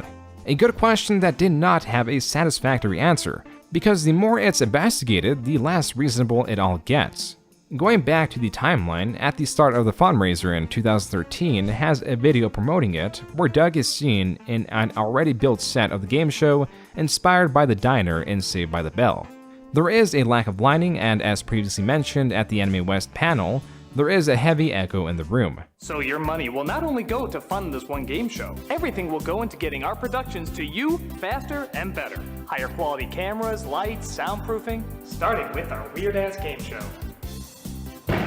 But that just brings in more questions when Doug displays a portion of Channel Awesome props, like this wall of guns. The Critic is known for wielding a handgun, and many of the Channel Awesome contributors have their own prop weapons. But for the types of videos Doug Walker makes and the ones he was planning, why would the majority of these props be needed for any other future content? This is all part of the larger question. How irresponsible is Mashad or Doug Walker in managing Channel Awesome's funds that they'd rent out a warehouse that's original purpose was never intended for film, hence the audio issues? And even with $90,000 and a mostly complete set, a final product 2 years later was still not delivered and patience had run out. The biggest threat now was the possibility of legal action of any sort being taken against Channel Awesome because of Indiegogo's terms and conditions for campaigns, which reads, Campaign Team Obligations. When you create a campaign on the site and ask for contributions, you understand that you are entering into separate legal agreements with both Indiegogo and with your contributors. And the following rules apply in addition to all other terms and additional policies, the most important term being, make good faith efforts to fulfill the perks associated with your campaign in the time frame that you communicate to contributors and prioritize fulfillment of those perks. To avoid possible legal action, they had to show an effort in completing their goals. They had to deliver whatever they had recorded of their game show known as Pop Quiz Hotshots, which they did with a pilot episode on March 31st, 2015 that was removed but re-uploaded by a YouTube user under the title of Pop Quiz Hotshot, or How I Embezzled $90,000 and Made the Worst Game Show Ever, Channel Awesome. Then later, the official first episode in July of 2015 was released, with the biggest difference being that Doug Walker was now the host instead of Brad Jones. Immediate differences to the set from the Indiegogo campaign 2 years prior are that the floor is now tiled. There is the additions of lighting. One of the stands is painted blue and another yellow. The stands now have microphones, digital scorekeepers, construction paper with a combination of white paint and cutout letters to represent who is behind each stand. As for the props, cardboard, Sharpie, and paint encompasses the majority of them. And for the game show itself, the story around it was that the Nostalgia Critic kidnaps would-be contestants to quiz them about 80s and 90s pop culture. Here, two guests face off. The winner then has to face off against the critic himself. The loser is killed by General Anesthetic, better known as the man wielding the prop shotgun. If the winning contestant then loses against the critic, he is also killed, but if they win, they receive the prize of $100. As many saw it, this was too weird even for the critic. Randomly, cartoon characters, known as the Spazzies, would appear on screen, playing out crude sketches, and this played into the game show. Besides the technical issues and inconsistent rules, like you get points if the question is right or wrong but funny, even though the critic at times gives points for neither reason, there was an initial split reaction on the game show that went up to 11 episodes, not including the pilot, a far cry from the promised 40. The reason for the split was due to where the viewer was watching it, and how knowledgeable they were of the history of the funding of the game show. If you were to watch it on the Channel Awesome website or YouTube channel, commenters will often be pleased at a new show that they've only discovered with its release. But with provocative titles like the one used to re-upload the pilot, both guided viewers towards the history of the show and grouped those that were displeased with the final product. Still not answered was where was the money? Channel Awesome says, quote, with the $89,757 that we received from Indiegogo, we used $47,767.67 on Indiegogo fees, perks, ordering, shipping, and shipping supplies, studio upgrades, a studio/filming insurance upgrade, equipment, sets, and the initial cost for the show, 5 filmed episodes and 5 test episodes. The leftover money is being used to continue filming Pop Quiz Hotshot, and will also be used to film the other 2 shows we have slated. Unquote. With Channel Awesome's answer competing with the lack of visible improvement in the game show and the grand prize being $100, and additionally if no one won, half of the prize money would be set aside for the next potential winner and so on.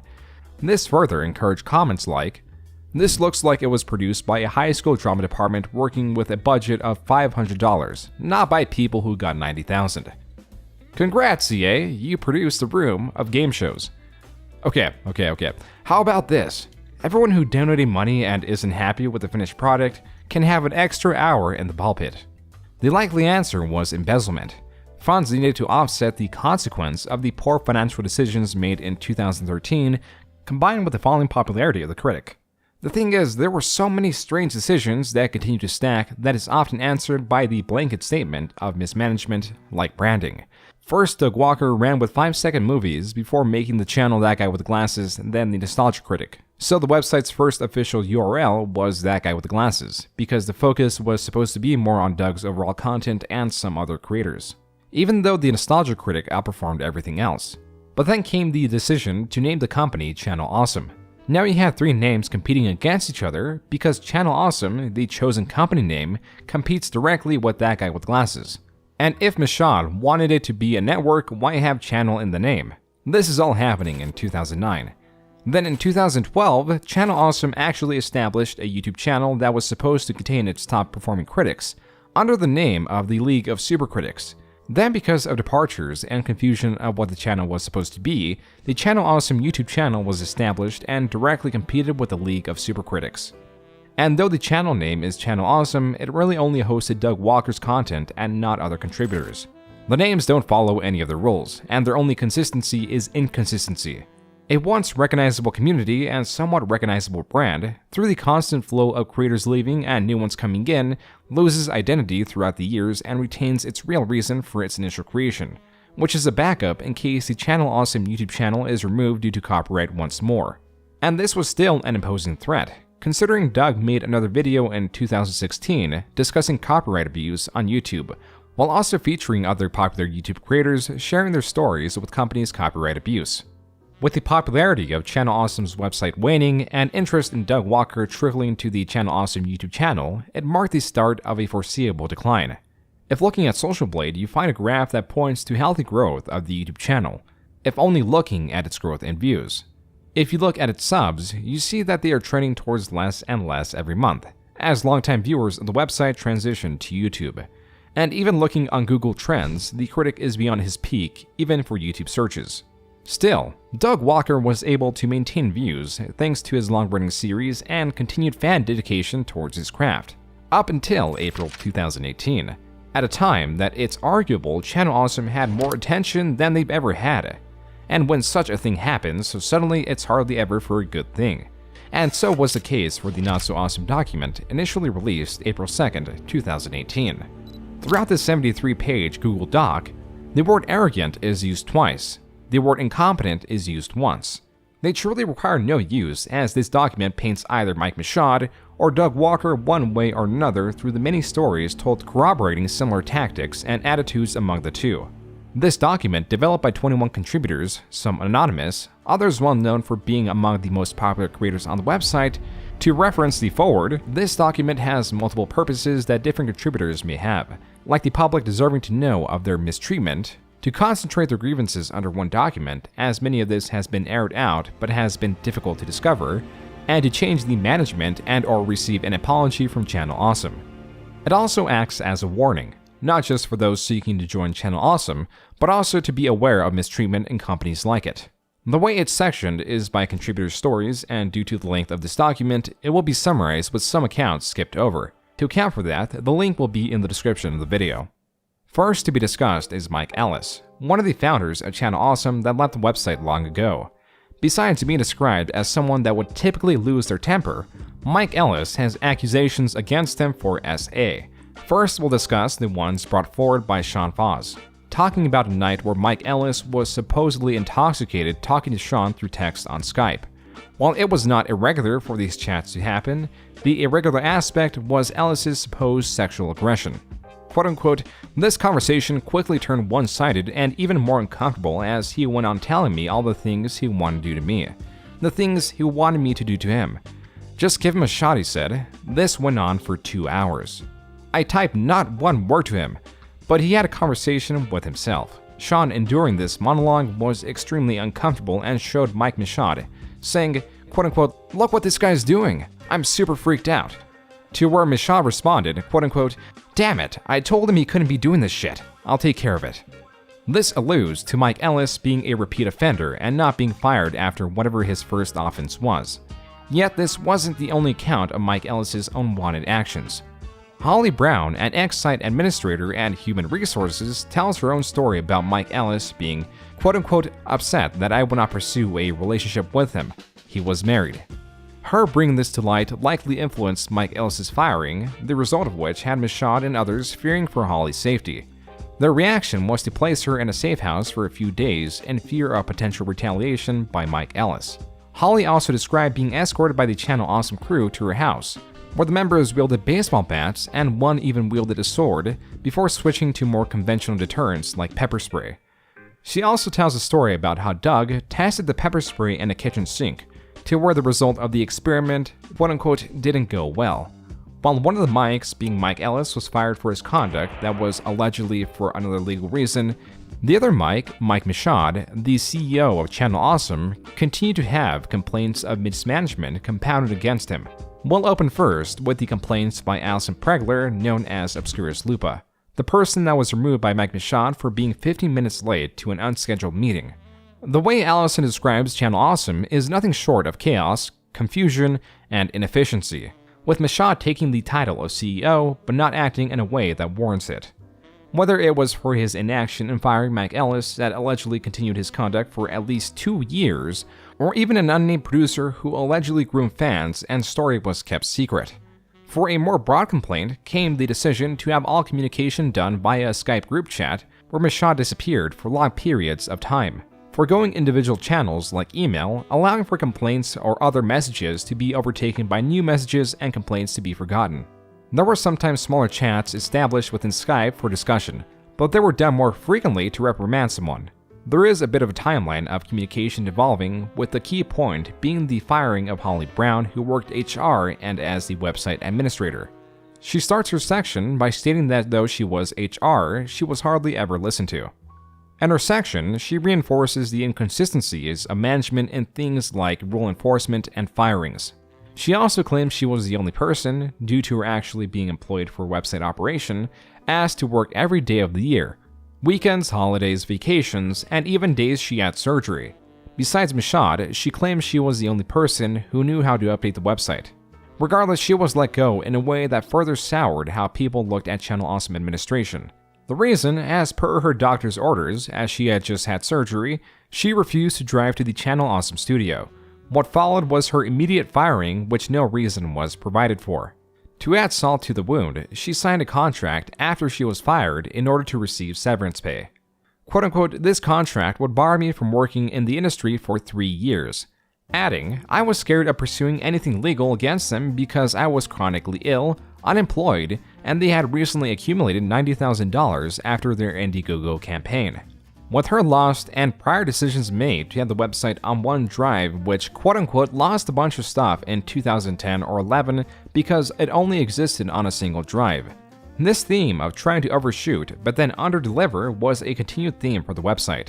An example being that when looking for a website designer, Michaud asked the people who designed the White House website and was quoted $50,000. So instead he went with a $100 template from Joomla, a website content management system. This was still minimal compared to Michaud's lack of communication. Going back to Allison's section, she labels Michaud as the silent CEO, where others corroborate his status on Skype as always unavailable. Quote-unquote, communication was the worst. They would never tell us anything. It was like pulling teeth to get answers from anyone. Frequently, we would find out things after the fact and would have to come to them to find out what was happening. An immediate example was Blistered Thumbs, where the employees didn't know that the website was shutting down until they saw the announcement on the front page. Even something as basic as company policy never existed left with the text coming soon. But this vagueness may have been done with intention. This is where we theorize. With what we are finding out throughout the years with separate accounts, Michaud's work always came with mystery and some aggression, to reference those administrator posts from 2009. The mystery is people were unsure of what work he was doing. Through accounts of Lordcat and ex-Blistered Thumb member Micah Curtis, it seems something we know he was doing was playing a lot of Xbox. And all Mike Michaud does is exactly what Lordcat says he does. Sit around and play Xbox all day. Besides this, he was known for sudden and severe decisions. Because if you don't establish a rulebook, you are the rulebook.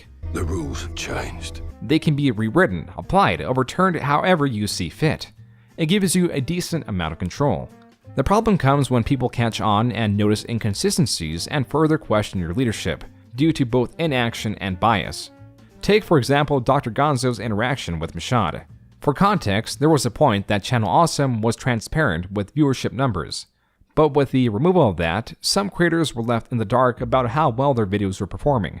One such creator was Dr. Gonzo. Quote-unquote, when I asked Mashad for our subsequent numbers, after the disappearance to gauge our performance, I was consistently ignored until one time when I got a reply to the effect of, "Stop asking for your numbers. They suck anyway because nobody comes here to listen to you." This caused further frustration, considering that when visiting Channel Awesome, viewers would readily click on creators in the front page.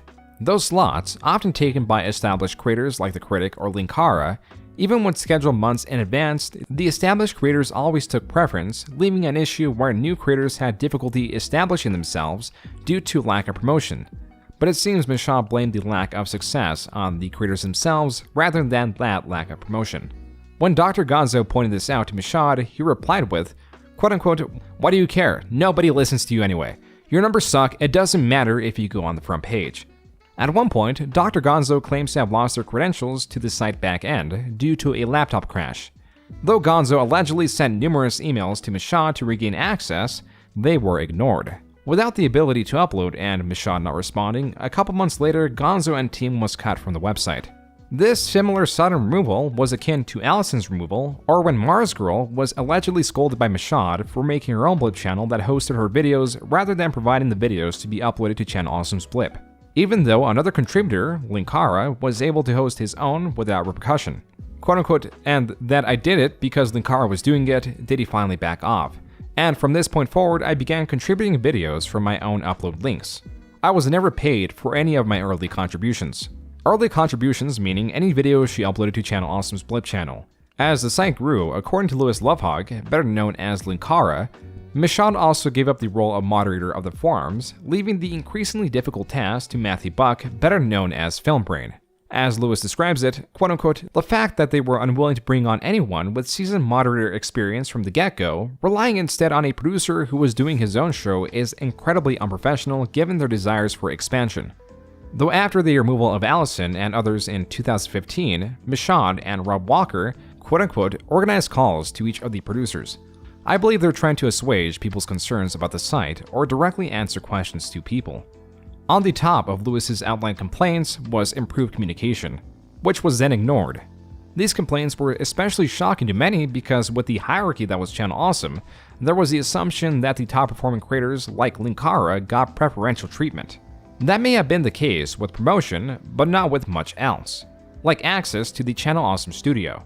Though Doug Walker in the Indiegogo promotion said that the studio was to be open to other productions via other producers. Most important of all, once we get the money and the equipment to get the productions we need going, we're gonna open up this place to other productions. That's right, we're gonna open this place up for other people to work on their productions, whether it be online or I don't give a shit what else. Like the game show, this was also something they failed to deliver on, as outlined in this section where Linkara requested to use the space to film his crowdfunded Atop the Fourth Wall movie.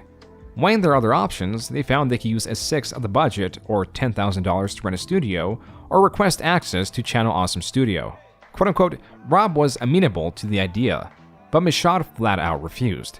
His reasoning was thus: it would interrupt the production of the Nostalgia Critic, someone would need to be with us to supervise us, I would have to get insurance to protect against the damage to the studio. Along with pointing out how the Nostalgia Critic required minimal space for filming, Linkara also points out how two of Mashad's reasons for not allowing them to use the studio contradict each other.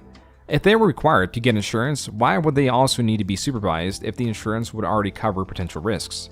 Linkara was also willing to pay to use the studio. The bigger controversy revolving around the studio was the additional information about the 2013 Indiegogo and Pop Quiz Hotshots.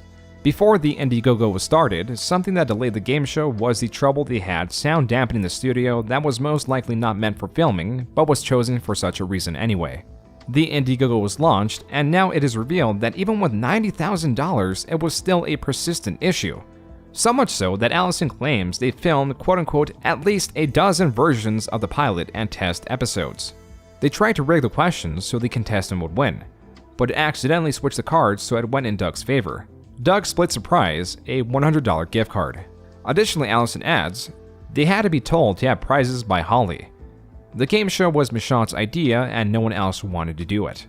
March 2015, a year and a half since the game show was promised, after Indiegogo threatened to investigate, Michaud forces Doug and Rob to release the first episode of Pop Quiz Hotshots, which they are all embarrassed about. Finally, she speaks on the still unfulfilled show and flex rewards.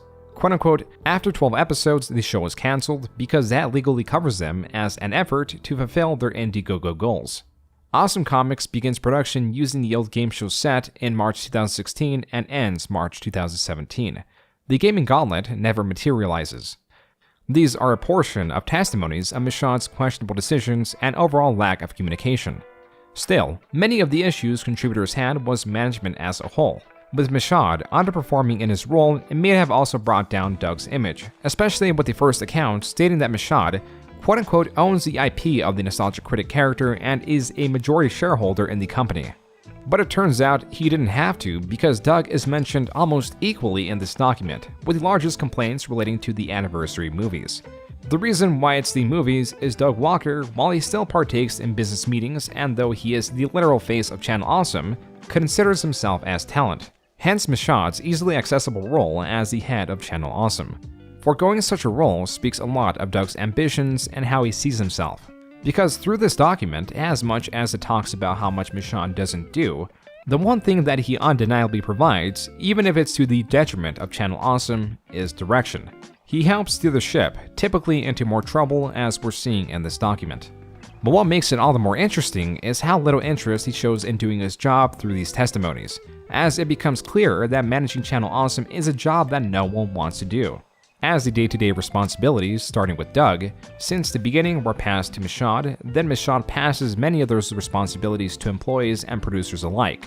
And when he fired them, or they left on their own terms, their roles become unfulfilled, with Michaud doing the minimal to keep the website afloat. The management of Channel Awesome is a role that is filled, but only to the smallest degree. Quote-unquote, every decision felt self-motivated and uncaring towards producers. It was the Doug Show. While lack of passion seems to be at play due to Michaud's mismanagement, that cannot be said about Channel Awesome's anniversary films. Their problems start and end with Doug Walker's arrogance. To start, though the writing and direction is already a problem for many, Doug Walker's works like Demo Reel demonstrates he makes little to no effort in learning how to improve his craft technically. But it's worse behind the scenes. Like Demo Reel, I remember the back channel stories about Demo Reel, where Doug thought this was such a brilliant idea and it was going to be so amazing, it was going to revolutionize the world, that they were going to get invited to red carpet events in Hollywood. That's how absolutely disillusioned they were with Demo Reel, and how absolutely crushed they were when it flopped so hard because it was a piece of shit. Even something as standard as recording a commentary, as Allison tells it. Quote-unquote, Doug knew nothing tech-wise to the point of endless frustration. He didn't know how to record commentaries. He would just have people in Chicago sit close to the camera and record it on the onboard mic. When he had to record the Moulin Rouge commentary over Skype, he asked me to sit in and record it. I was not part of the Moulin Rouge crossover. He just wanted me to press record and sit there. Fallon called him up and explained, step by step, how to use the MP3 Skype recorder, which requires a simple press of a button to use.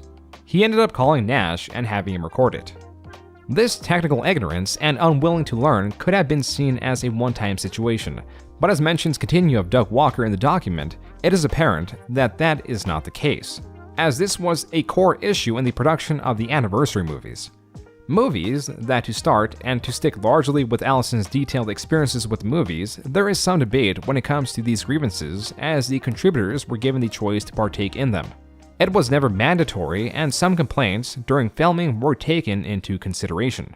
But what the point seems to be is Doug Walker was not malicious, more so naive and/or arrogant. And it's a wonder why any of these anniversary movies were ever made, and why it took 3 anniversary movies for the company to stop producing them, coming with this announcement in 2013 where part of it reads, "The execs have decided that the anniversary specials don't make any sense."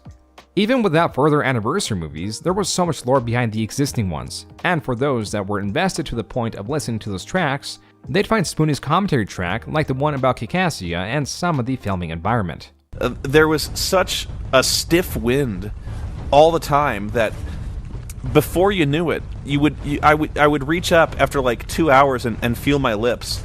I was like, man, my lips are dry. My lips were like cracked mud. You know, it was so dry. My lips were a wasteland the entire rest of the trip. I don't know why. It was just. It was like the entire area sucked the moisture right out of you. Before you would just all of a sudden like take stock of your state of being and be like, man, I'm tired. I'm dehydrated or something. I got this headache and man, my lips are all. My God, my lips are split. You know, and. I should also mention, I promised to mention this before, I basically spread the plague among the entire cast, at least I may have. Before I left, I was dealing with a really bad sore throat. It was kind of a strange sore throat. It wasn't so much sore as it was just like bone dry. And no matter how much I had to drink, it just remained really dry, and it made my voice very hoarse, very froggy. I think over the course of the entire shoot, everyone kind of got what I got. I don't know how. I wasn't really breathing on anybody, but I remember a bunch of people started complaining of having like sore throats and dry throats, and they were wondering aloud how they got sick, and I was just like, oh shit. So I really hope I didn't inconvenience anybody too much if I did happen to spread the Spoonie plague among the entire cast. I think once I got it, everyone else got it. It wasn't a really debilitating illness. It wasn't like I was dying. It was a really nagging sore throat. And you didn't want to be screaming. Typically in content creation, your projects improve in time as you learn from previous mistakes and you get more of an understanding of how long any project will take based on past experiences. This was not the case for the next 2 anniversary movies. That even though Kikassia was an hour and a half long, filmed in just a few days, Doug not only kept that short filming model, possibly to cut on costs, but also intensified the projects by making them bigger, as we see with Suburban Nights that was 2 hours long. Quote unquote, as it was done with Kikassia, they only had 1 camera with Rob at the helm. This is a large production with 2 teams, so Lindsay and Ed have a closed-door meeting with them to convince them to use more than 1 camera. They borrowed Todd's, it was the same model, and one of my SD cards. Ed, who was there to play a cloak, is recruited to cameraman, and Liz, Lewis's guest, is asked to play a cloak. Because of this, she never signed a contract. When filming a stunt with Orlando, her knee is bashed in, and they coerce her into signing a contract that says they are liable. She doesn't want to do it because it would give them ownership of whatever she filmed there. 4 people total were injured during the movie, and no safety precautions were ever put in place. The weather was cold, and some people like Ben had pretty flimsy costumes, so the higher-ups were worried about us. We had a meeting where they asked us if we wanted to make it an improvised mockumentary and shoot indoors, but we unanimously voted to keep it going. There was a sense of camaraderie there that was completely absent from To Boldly Flee. Following the same pattern, To Boldly Flee tacked on an additional hour and a half with about a week dedicated to shooting. The contributors finding out again that this is not enough time for even a somewhat comfortable shoot. We had huge time management issues. Way too many nights that, kind of went over time. And everybody was a trooper, and thank you, and I'm sorry.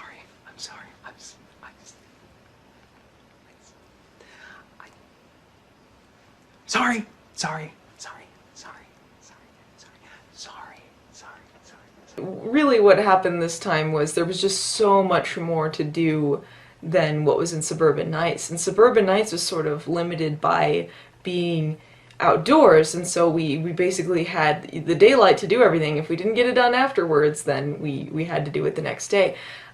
Sort of having more time was it was good, and it was also our downfall. And to be fair, nothing ever got cut.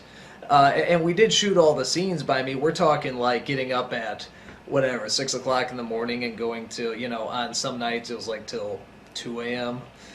So I mean, it still became this very hectic, very tough schedule for so many people. To make a long story short, the production in many ways was better, in many ways it was tougher. And that's one of the reasons I'm backing out of doing these big ones again, because It's hard watching the people go through that, and just God bless them, they work so hard. So it's definitely, you know, one of the more memorable productions. It's definitely the production I'm the most proud of these people to work on. It says much that this was equal to other issues contributors hold compared to the other problems that plague this movie, that all come back to Doug Walker. The majority of grievances are sourced on how the website always prioritizes him. Whether it was his uploads, regardless of effort, dominated the front page, or that his character guided the website, Doug Walker's overshadowing presence was a reason contributors felt unheard and unfulfilled. Quote-unquote, Doug's style of directing is to tell us to do it more like him. If we pointed out we wouldn't deliver a line like that, he'd tell us, we'll try it both ways, so he could use the take of us doing it his way. We'll try it both ways became a running joke. That was referencing the second movie, Suburban Nights. But now, even the writing was more aggressively dug into Boldly Flee. Quote-unquote, I point to Boldly Flee as a tipping point between maybe they'll change and this is never going to get better. Completely different experience reading the script versus Suburban Nights. This felt long, self-indulgent, sexist, and mean. Scenes that were just quoting other movies verbatim were embarrassing. And those are just the ones that were not reworked massively. To that we go to Lindsay Ellis's experience with To Boldly Flee, where Linkara, or his other character Megakara, is performing acts to Lindsay Ellis off-screen. Here is the original script that Doug Walker wrote detailing the assault. This is how Lindsay recalls it. The worst, of course, was the transformation scene, which is just an extended R-word joke. Lewis and I talked about it between each other weeks before the shoot and explained our objections to Doug together. Doug's solution was, rather than rewrite it, have a toned-down version of the final cut, in which I make comical SA noises instead of the original script as written. In effect, it was not changed, and it's still an extended R-word joke, just perhaps less overt. An overarching problem with the script that almost all contributors universally had was the killing off of the nostalgia critic that many found out last second. Besides this explaining a bit why To Boldly Flee was more Doug-centralized, it was meant to be the magnum opus for the critic. Quote-unquote, much of the dialogue included lines about the age of reviewers ending and made it seem like we were retiring because Doug was, which really hurt all of our feelings. It seemed to be throwing us under the bus. To expand on that, through the website's focus of the nostalgia critic, there was continued uncertainty on how this was going to affect the website. We know Demo Reel was a critical failure which encouraged the return of the critic, but showing how there was no planning into this grand change by informing the contributors does show how little Doug Walker and company considers them in their business. Not just because of the changing theme, but also because of how we saw it affect the traffic. This is yet another way this document informs of how little the contributors were considered. A shocking discovery for many, as the website was touted as a bastion for collaboration and consideration, only to find out it held none of these ideals throughout its 11-year-long existence. As for the reaction, it was expected for them to bleed subscribers, and they did, but the thing with companies like Channel Awesome is the management can be quite vague. This combined with the length of the document, and with the testimonies of Doug Walker's anniversary movies being at least 5 years old at the time, doesn't speak too accurately of him today, nor does this document try to make him seem like he wronged creators with intention. Knowing this is why their YouTube channel didn't lose many subscribers compared to others' controversies. The same cannot be said about Mike Michaud, the mysterious CEO of Channel Awesome that had hardly ever been discussed prior and was now massively being discovered. Interestingly enough, Michaud's intentional mystery worked against him in this scenario.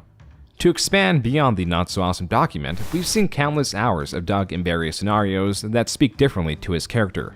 Through panels or interactions with creators, there are many good experiences, and while that doesn't discount people's grievances, it does show a more pleasant side of him. Michaud, on the other hand, has rarely ever had any screen time nor any attempts to establish himself on the internet. Little is known of his character, but because of that and this document, it was much easier to apply this image of an uncaring, incompetent, insecure CEO on this blank slate of a person. And it only got worse, because Michaud himself made it easier for people to identify him with those traits immediately due to the response Channel Awesome posted the day of the not-so-awesome document's release. When writing PR statements, it's important to craft a carefully worded message that can demonstrate a plan for improvement, and the less empty or pointless sentences, the better. But that was not the case for this release. There are many choices and statements that heavily reflect Michaud's character, and this to the public was first-hand experience on just how terrible he was at his job. While this release has many empty sentences, quote-unquote, we welcome a diverse community of people joining together to create videos, or quote-unquote, our priority has always been to help content partners succeed and provide people a vehicle to follow their dreams. It has sentences that were almost universally perceived as terrible, especially when considering the document, to call back on a motive, though not expected, was to receive an apology, where the release provides, quote-unquote, for people who have spoken out about past instances they deemed hurtful or unprofessional, we sincerely regret you felt that way. With those 21 words, they were both denied an apology or a true acknowledgement of their grievances. But there is also this sentence, quote-unquote, but criticism that isn't a means to a productive end does little for either party criticizing those in the line of fire. Outside of a release, this is a fair statement, saying that constructive criticism rather than personal attacks are necessary for growth. But knowing Michaud's tirade against unintelligent comments and criticisms back in 2009 makes it more interesting. And finally was this sentence that helped close the release. Quote-unquote, our focus is now on moving forward with the wonderful team we have and all our dedicated followers.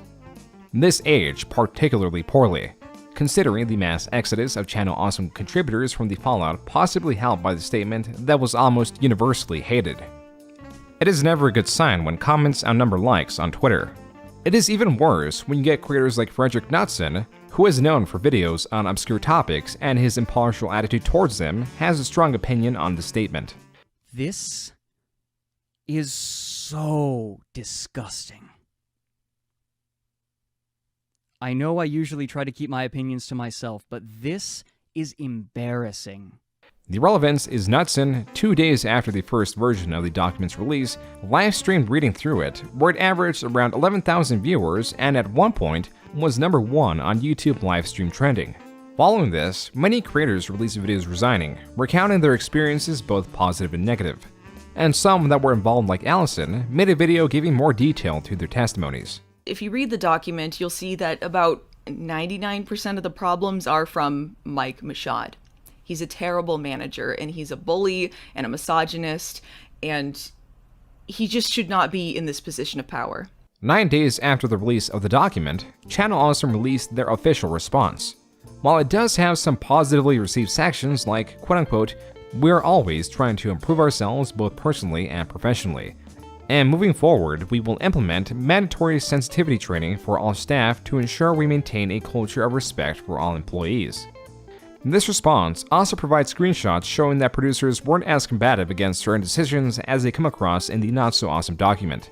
Like, for example, when in this chat log, Doug asked Lindsay for her opinion in that one scene, and she responds with, quote-unquote, I don't feel it's necessarily offensive or creepy, so Doug, go with your instincts. Similar screenshots can be found throughout the response. As a counter, it was never determined where these fit in the timeline. We know with the Channel Awesome document, we have the creator's final feelings on certain subjects. With these screenshots, they may have been providing one opinion and yet later down the road changed entirely, hence the complaints. Even with that in mind, the other issue is that this had to become a problem to begin with, like Michaud not reacting immediately to what Ellis was doing. Now for what this document did wrong, or rather the decisions made in formatting and writing it and how they furthered angered onlookers. A universally accepted problem with this response comes at the beginning with, quote-unquote, obviously we cannot address all 73 plus pages of accusations against us in this forum, but we will address the most egregious now. Almost always in readings of this document, this brings up the question, why? A document of this severity will be best broken down piece by piece. That much more should be done when calling the opposition statements, quote-unquote, lies that have been alleged by multiple disgruntled individuals with vindictive intentions. The immediate eye catch is not any of the wording. It's the formatting of an accusation to then what they interpret to be a fact. This aggressive stance towards nitpicking accusations to then not allow the reader to determine if they're sound or not, and the heavy passive-aggressive writing throughout this response has made to believe it was again written by Mike Michaud. Even the format itself doesn't follow its own rules. For example, this section which reads, quote-unquote, accusation. Multiple content partners have alleged our anniversary specials were not compensated for time worked, and crossover videos were asked to be turned over if filmed to Channel Awesome. Yet the facts section doesn't disprove it at all, It discusses how it was all voluntary, which the document never disputes, because it was. They even posted a copy of the contract that reads, quote-unquote, any crossover videos, shows, or vlogs filmed during the course of this event will become the strict property of Channel Awesome. Then providing the accusations that are portrayed not as facts, only to be factual through their own portrayal, is a glimpse of how flawed this response was. There is still more because there is something much worse that wasn't being discussed because of the vagueness of it all. In the Not So Awesome document, there is a section for Anonymous 1, where an unnamed ex-contributor talks about how she was groomed by an unnamed producer, and apparently she was not the only one choosing to keep herself and the accused anonymous to avoid backlash. With no identities being attached, this held less weight and gave room for these claims to be disputed, until the Channel Awesome response, where it is the first thing being addressed in the body of the document, where they focus on the part where this anonymous person claims that Channel Awesome knew about this producer committing terrible acts for over a year, but according to the records, they knew and took action within 3 weeks. The larger picture is that they confirmed the story. This was a real recounting that now has absolute credibility. And that's not all. With these screenshots discussing the difficulty in letting the creator go because the victim didn't want to file a formal complaint, gives us dates which confirms their time frame, but it also confirms the date the anonymous accused creator was let go. And with some creator departures announced through the website, it wasn't hard to piece together who it was. To make it more obvious, there was an incompletely redacted J in one of the screenshots. This all revealed the accuser was now the deceased through his own hands, Justin Juwario Carmichael, and that still wasn't it. There were accounts that didn't just inform about his grooming, but also illegal acts of him forcing himself on unwilling, unconscious victims, sourced from this Reddit post where the deluded user informs the reader they are a different victim of Justin Carmichael. Quote-unquote, that's a different girl they're talking about in the document. He did that to her, that's absolutely true. I'm someone else. He SA'd me while I was passed out. I woke up while it was happening. This claim was also backed up by XHR Holly Brown and a content creator who knew about the events and with much distress goes over what happened in very graphic detail. With all this information coming out, there was confusion and anger for a multitude of reasons. Confusion from Justin Carmichael's character seeming as a friendly guy incapable of harm, only to be consumed by his dark, graphic past. The anger comes from different sources. Some creators knew about it but kept quiet per the victim's request. And Channel Awesome could have fallen under the same umbrella, but as a company, their intentions with keeping their secrets came into question with the many tribute videos and other remembrances that continue to reinforce a positive image of Carmichael, while also not informing other creators about his actions only to let them praise his image. Due to this revelation, many of these tribute videos are now deleted. While there are many different perspectives, with some respecting those who mourn the loss of a friend, others combat a positive remembrance, likely due to the heavy turmoil surrounding everything Channel Awesome. With this chaos and Channel Awesome losing its footing, there were not many that wanted to continue associating with them, with much of the dissent beginning in March. By the 1st of March, Channel Awesome had about 40 creators. By April 1st, a day before the document's release, it had about 20. By the 13th, so many creators had left that the entire comic/anime section was left barren. But there was one that showed such dedication in staying that it began getting large traction on Twitter. That person? Larry Bundy Jr. And so began a battle that is still being waged to this day. Being one of the last 3 creators on Channel Awesome, he updated his Twitter description to reflect that achievement. Quote-unquote, champion of the first annual Channel Awesome Hunger Games. But in truth, he still had 2 other opponents to defeat, Brad Jones and, of course, the Critic. In excitement for the battle, onlookers cheered in support of Larry to outlast the other 2, and so came the flooding of memes on his Twitter anticipating his victory. But little did viewers expect for Channel Awesome to persist, even with its reputation sullied. Regardless, Channel Awesome was effectively dead. Going forward, no new creators would be added. Even the Channel Awesome YouTube overtakes its own website in search results. Though not lost was Doug's ambition and experimentation shown by his 2019 The Wall Review/Recreation. As for what The Wall is, many remember it as the famous 1979 album released by Pink Floyd, seen by some as one of the greatest albums of all time, in part due to its social commentary that sees relevance even today. Its success spurred many complementary projects and even a 1982 movie based on the album and is carried by tracks representing its message through artistic metaphors that can be largely seen in its animation and strong symbolism throughout. While not as strongly received as the album itself, The movie holding layers of art and messages of isolation, the effects of war, and views of an older school system that again all still contain relevance even today, carried through a character and battled with the continued influence of it all, with the psychological toil that comes from first-hand and indirect experiences. Because of its artistic intent, there are different interpretations that can make for a more challenging watch and deconstruction of the film. Still, there is much obvious symbolism scattered throughout. Now in comes Doug Walker, whose previous projects, namely the anniversary films, ignore any subtlety. Even though this is an intended aspect, the overacted scenes, through the direction of Doug Walker, make sure the only subtlety are the obscure references to older Critic episodes, and these movies fail to stand on their own for those unaware of all of Walker's works.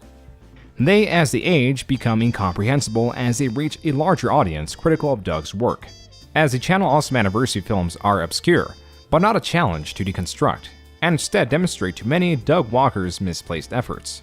That is, if you're viewing them as a proper film, and not a fun, unserious collaboration that was never supposed to uphold itself against critical reviews. Until that 2019 The Wall video, where Doug Walker not only recreates the song through parody, but also recreates sections of the film, all while being very critical of the original. Yet shows he doesn't entirely understand the original.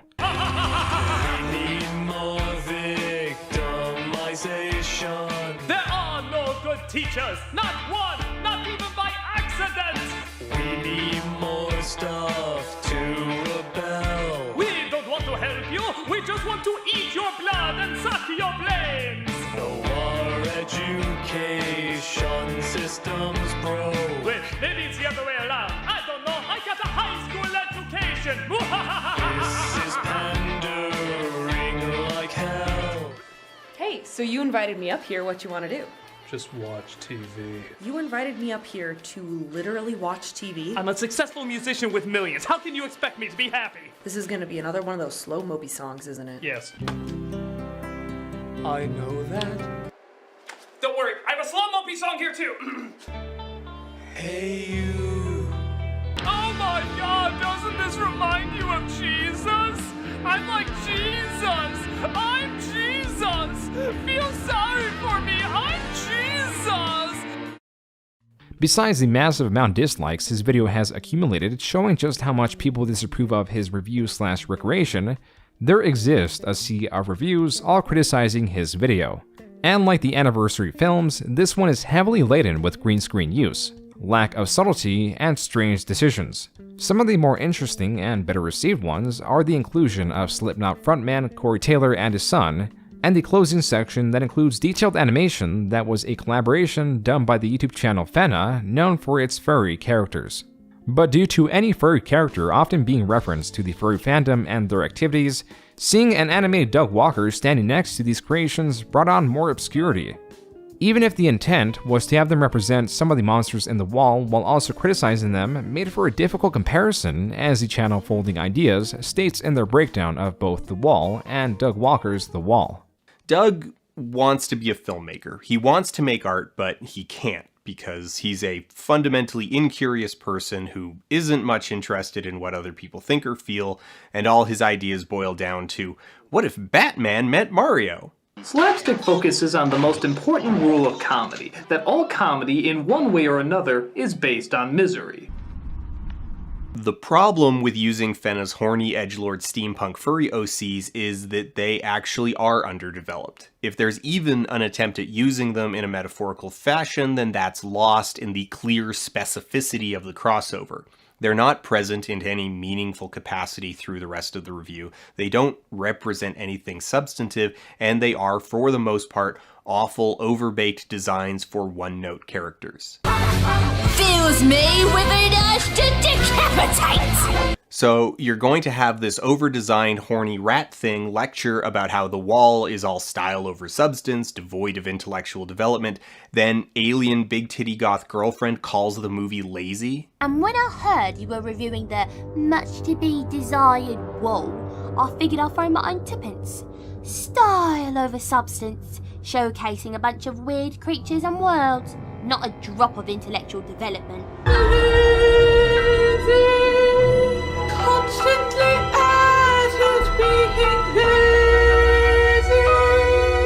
Cringe. There's no other word for it. This makes me cringe. It's embarrassing.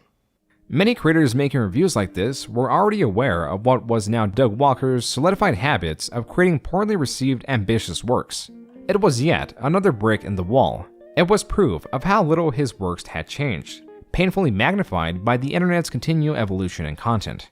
But little would he have known that this chaos and his least enjoyed content would be enjoyed for a different reason.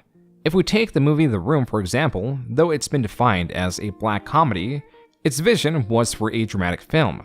But the audience's interpretation, though not ignoring the original intent, makes for an unintentionally comedic viewing. It's so bad, it's good. Though Doug's works don't have that kind of universal appeal, through other channels' discussion of it, many of Doug's lesser enjoyed works have gained interest once more due to their obscurity. Melvin Brother the Joker, the Anniversary movies, and even the Critic's own characters are common topics found in the Let's Play channel Oni Plays, composed of animators and guests typically in that field that grew up watching the Critic and are genuine fans. Their commentary seems to have sparked re-interest in Channel Awesome's more obscure projects, or even just exaggerations of the Critic's character and meme status. Take for example this 24-second video that has around 300,000 views of Chris O'Neill, the head of Oni Plays, playing the role of the Critic, ordering a drink in the game VR chat. Give me a fucking drink! Like twice or 3 times. Fine. I want a fucking drink! Good boy. Chill the fuck down.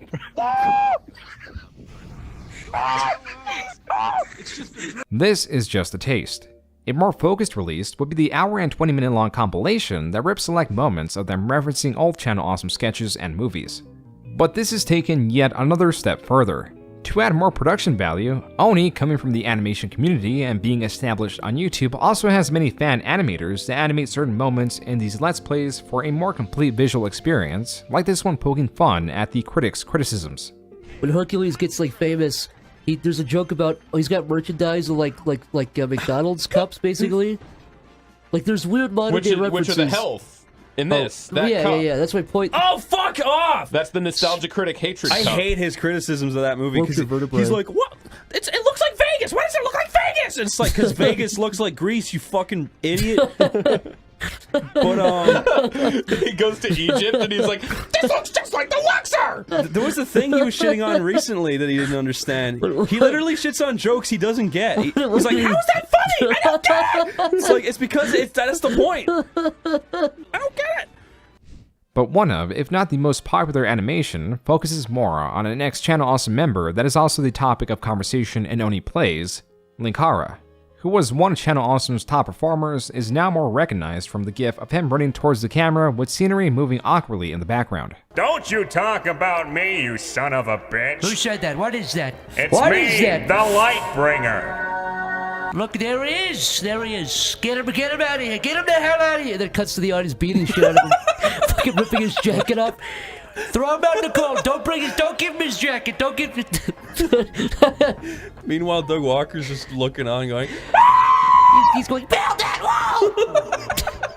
I don't think he'd say that. Another reason why these videos encourage re-interest in Channel Awesome, besides placing these already strange characters in absurd situations, is they're usually caked in obscure internet lore. Like Lightbringer, for example, is a 2006 webcomic started by Linkara himself that's artwork and premise has aged particularly poorly. With a continual interest in content like this, possibly started through webcomics like Sonichu, and with Linkara largely disowning his own comic while still criticizing other more competent comics, opens him up to further criticism. And it, with many creators like him that are irked and give easy reactions, only prompts further mention of whatever the annoyance was, as seen in this livestream where he voices his disapproval of Oni Plays, and a fan game of them where he's portrayed as the antagonist. Chocolate Gamer, my question was, have you sent the one play or one play fan made game? Yeah, no, because I have zero desire to ever think about or talk about Oni Plays. I don't even know what that is.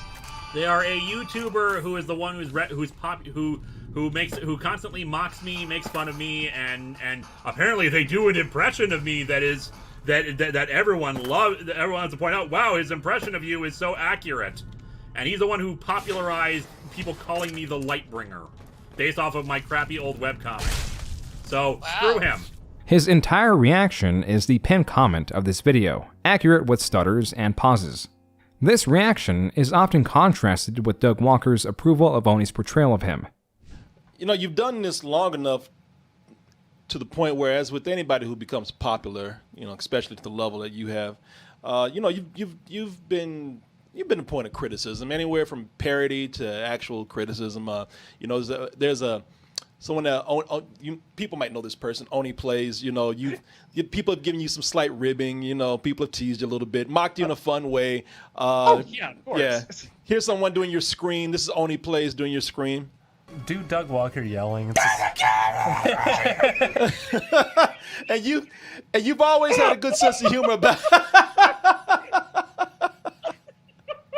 It's just like when I really scream loud. I mean, it really does sound like that. And so you like we see right now, you have a good sense of sense of humor about it, man. You know, you're. Oh, well, and how hypocritical would it be if I'm like, look at this person who doesn't appreciate my art when I literally make a living mocking people's art? Like, how hypocritical would that be? This is a characteristic almost necessary of a critic, and that is a degree of acceptance of how others see you. The nostalgia critic, even though not as harshly as others, reviews his own movies and riffs on them. There is both an admiration for criticizing his own works, yet there is a dedication to his unchanging style many take issue with due to lack of improvement or understanding in his grander works. A big complaint surrounding the continued disinterest in the Critic series are the sketches. For many audience members, it's seen as needless filler. Beyond that, it is difficult to really say much about the Nostalgia Critic series besides that it is on a continual decline. It's hard to say that the Channel Awesome document was even at fault for it. It could be the continual evolution of content on YouTube stealing interest. It could also be what is happening almost universally with these creator websites like Cinemassacre that alongside their mainstay series, they upload other styles of videos they are passionate for. But this could also be heard in their channel, making it more difficult for viewers to find that series that they are best known for. The answer often given to save a declining channel is experimentation, trying new series until one surpasses your most viewed style. And Doug Walker has been trying this with demo reel, his grander scale reviews like The Wall, or even just making reviews without applying the Nostalgia Critic character. Doug Walker is trying, but with anything that doesn't work, a response is those efforts are misplaced. That response is accurate towards someone you describe as getting accidentally famous or someone that creates a hit series yet struggles to take it beyond that. And when they try and fail, it shows how unversatile they are, often not to their own fault. People like this excel tremendously when applying themselves to certain styles, yet exists the fear in many creators that they are boxed in, that they will only be recognized for this one work, creating content not because they want to create said content, but simply the only thing they're good at. And with releases like Demo Reel or The Chaos that was the anniversary movies that provide a shocking hard-to-swallow revelation, taking such a leap to try something new can often be the death of a channel. Not just because of the change in style, but also the horrible, demotivating effects that it has, knowing that a return to your original style would feel forced. As often as this return to the critic is seen as a low point, it brings out another strong quality of Doug and the time of internet content creation he came from. And that is to say, he has passion. Never expecting any monetary gain when starting out speaks volumes of his determination to create content for his sake, even accounting his severe lack of understanding of the most basic technical skills or knowledge of production. His creation, the Critic's success, so tremendous that it has been ongoing even 15 years later with little alteration. This single series is Channel Awesome's success. It's responsible for allowing such a mismanaged company to seem like a well-operating one, that even if it had excellent management, was competing with YouTube, so it was destined to fail. But in truth, Channel Awesome was never successful outside the Critic, and Mashad's greatest attribute was just providing a host for the series. To say Doug Walker stumbled into success or became accidentally famous is to accept that the Nostalgia Critic and those series like it is a monkey's paw that provides an immensely successful series in exchange for a belief that they are successful beyond it. The curse is the power it intentionally gives to the ignorant. It provides a false comfort to those that wield it, and shows in grand fashion how incompetent those who use it are.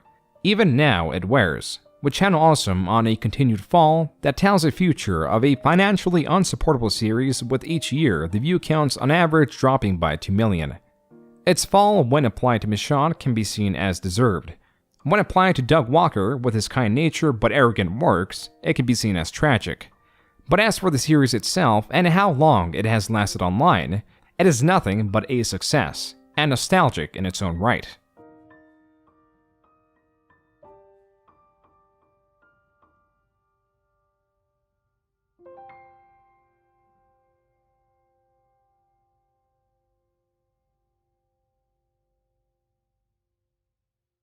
As a reminder, check out www.piavpn.com/Joon for an 82% discount on private internet access. That's $2.03 a month and get 4 extra months free. The link will be in the description. And again, thank you Private Internet Access for sponsoring this video.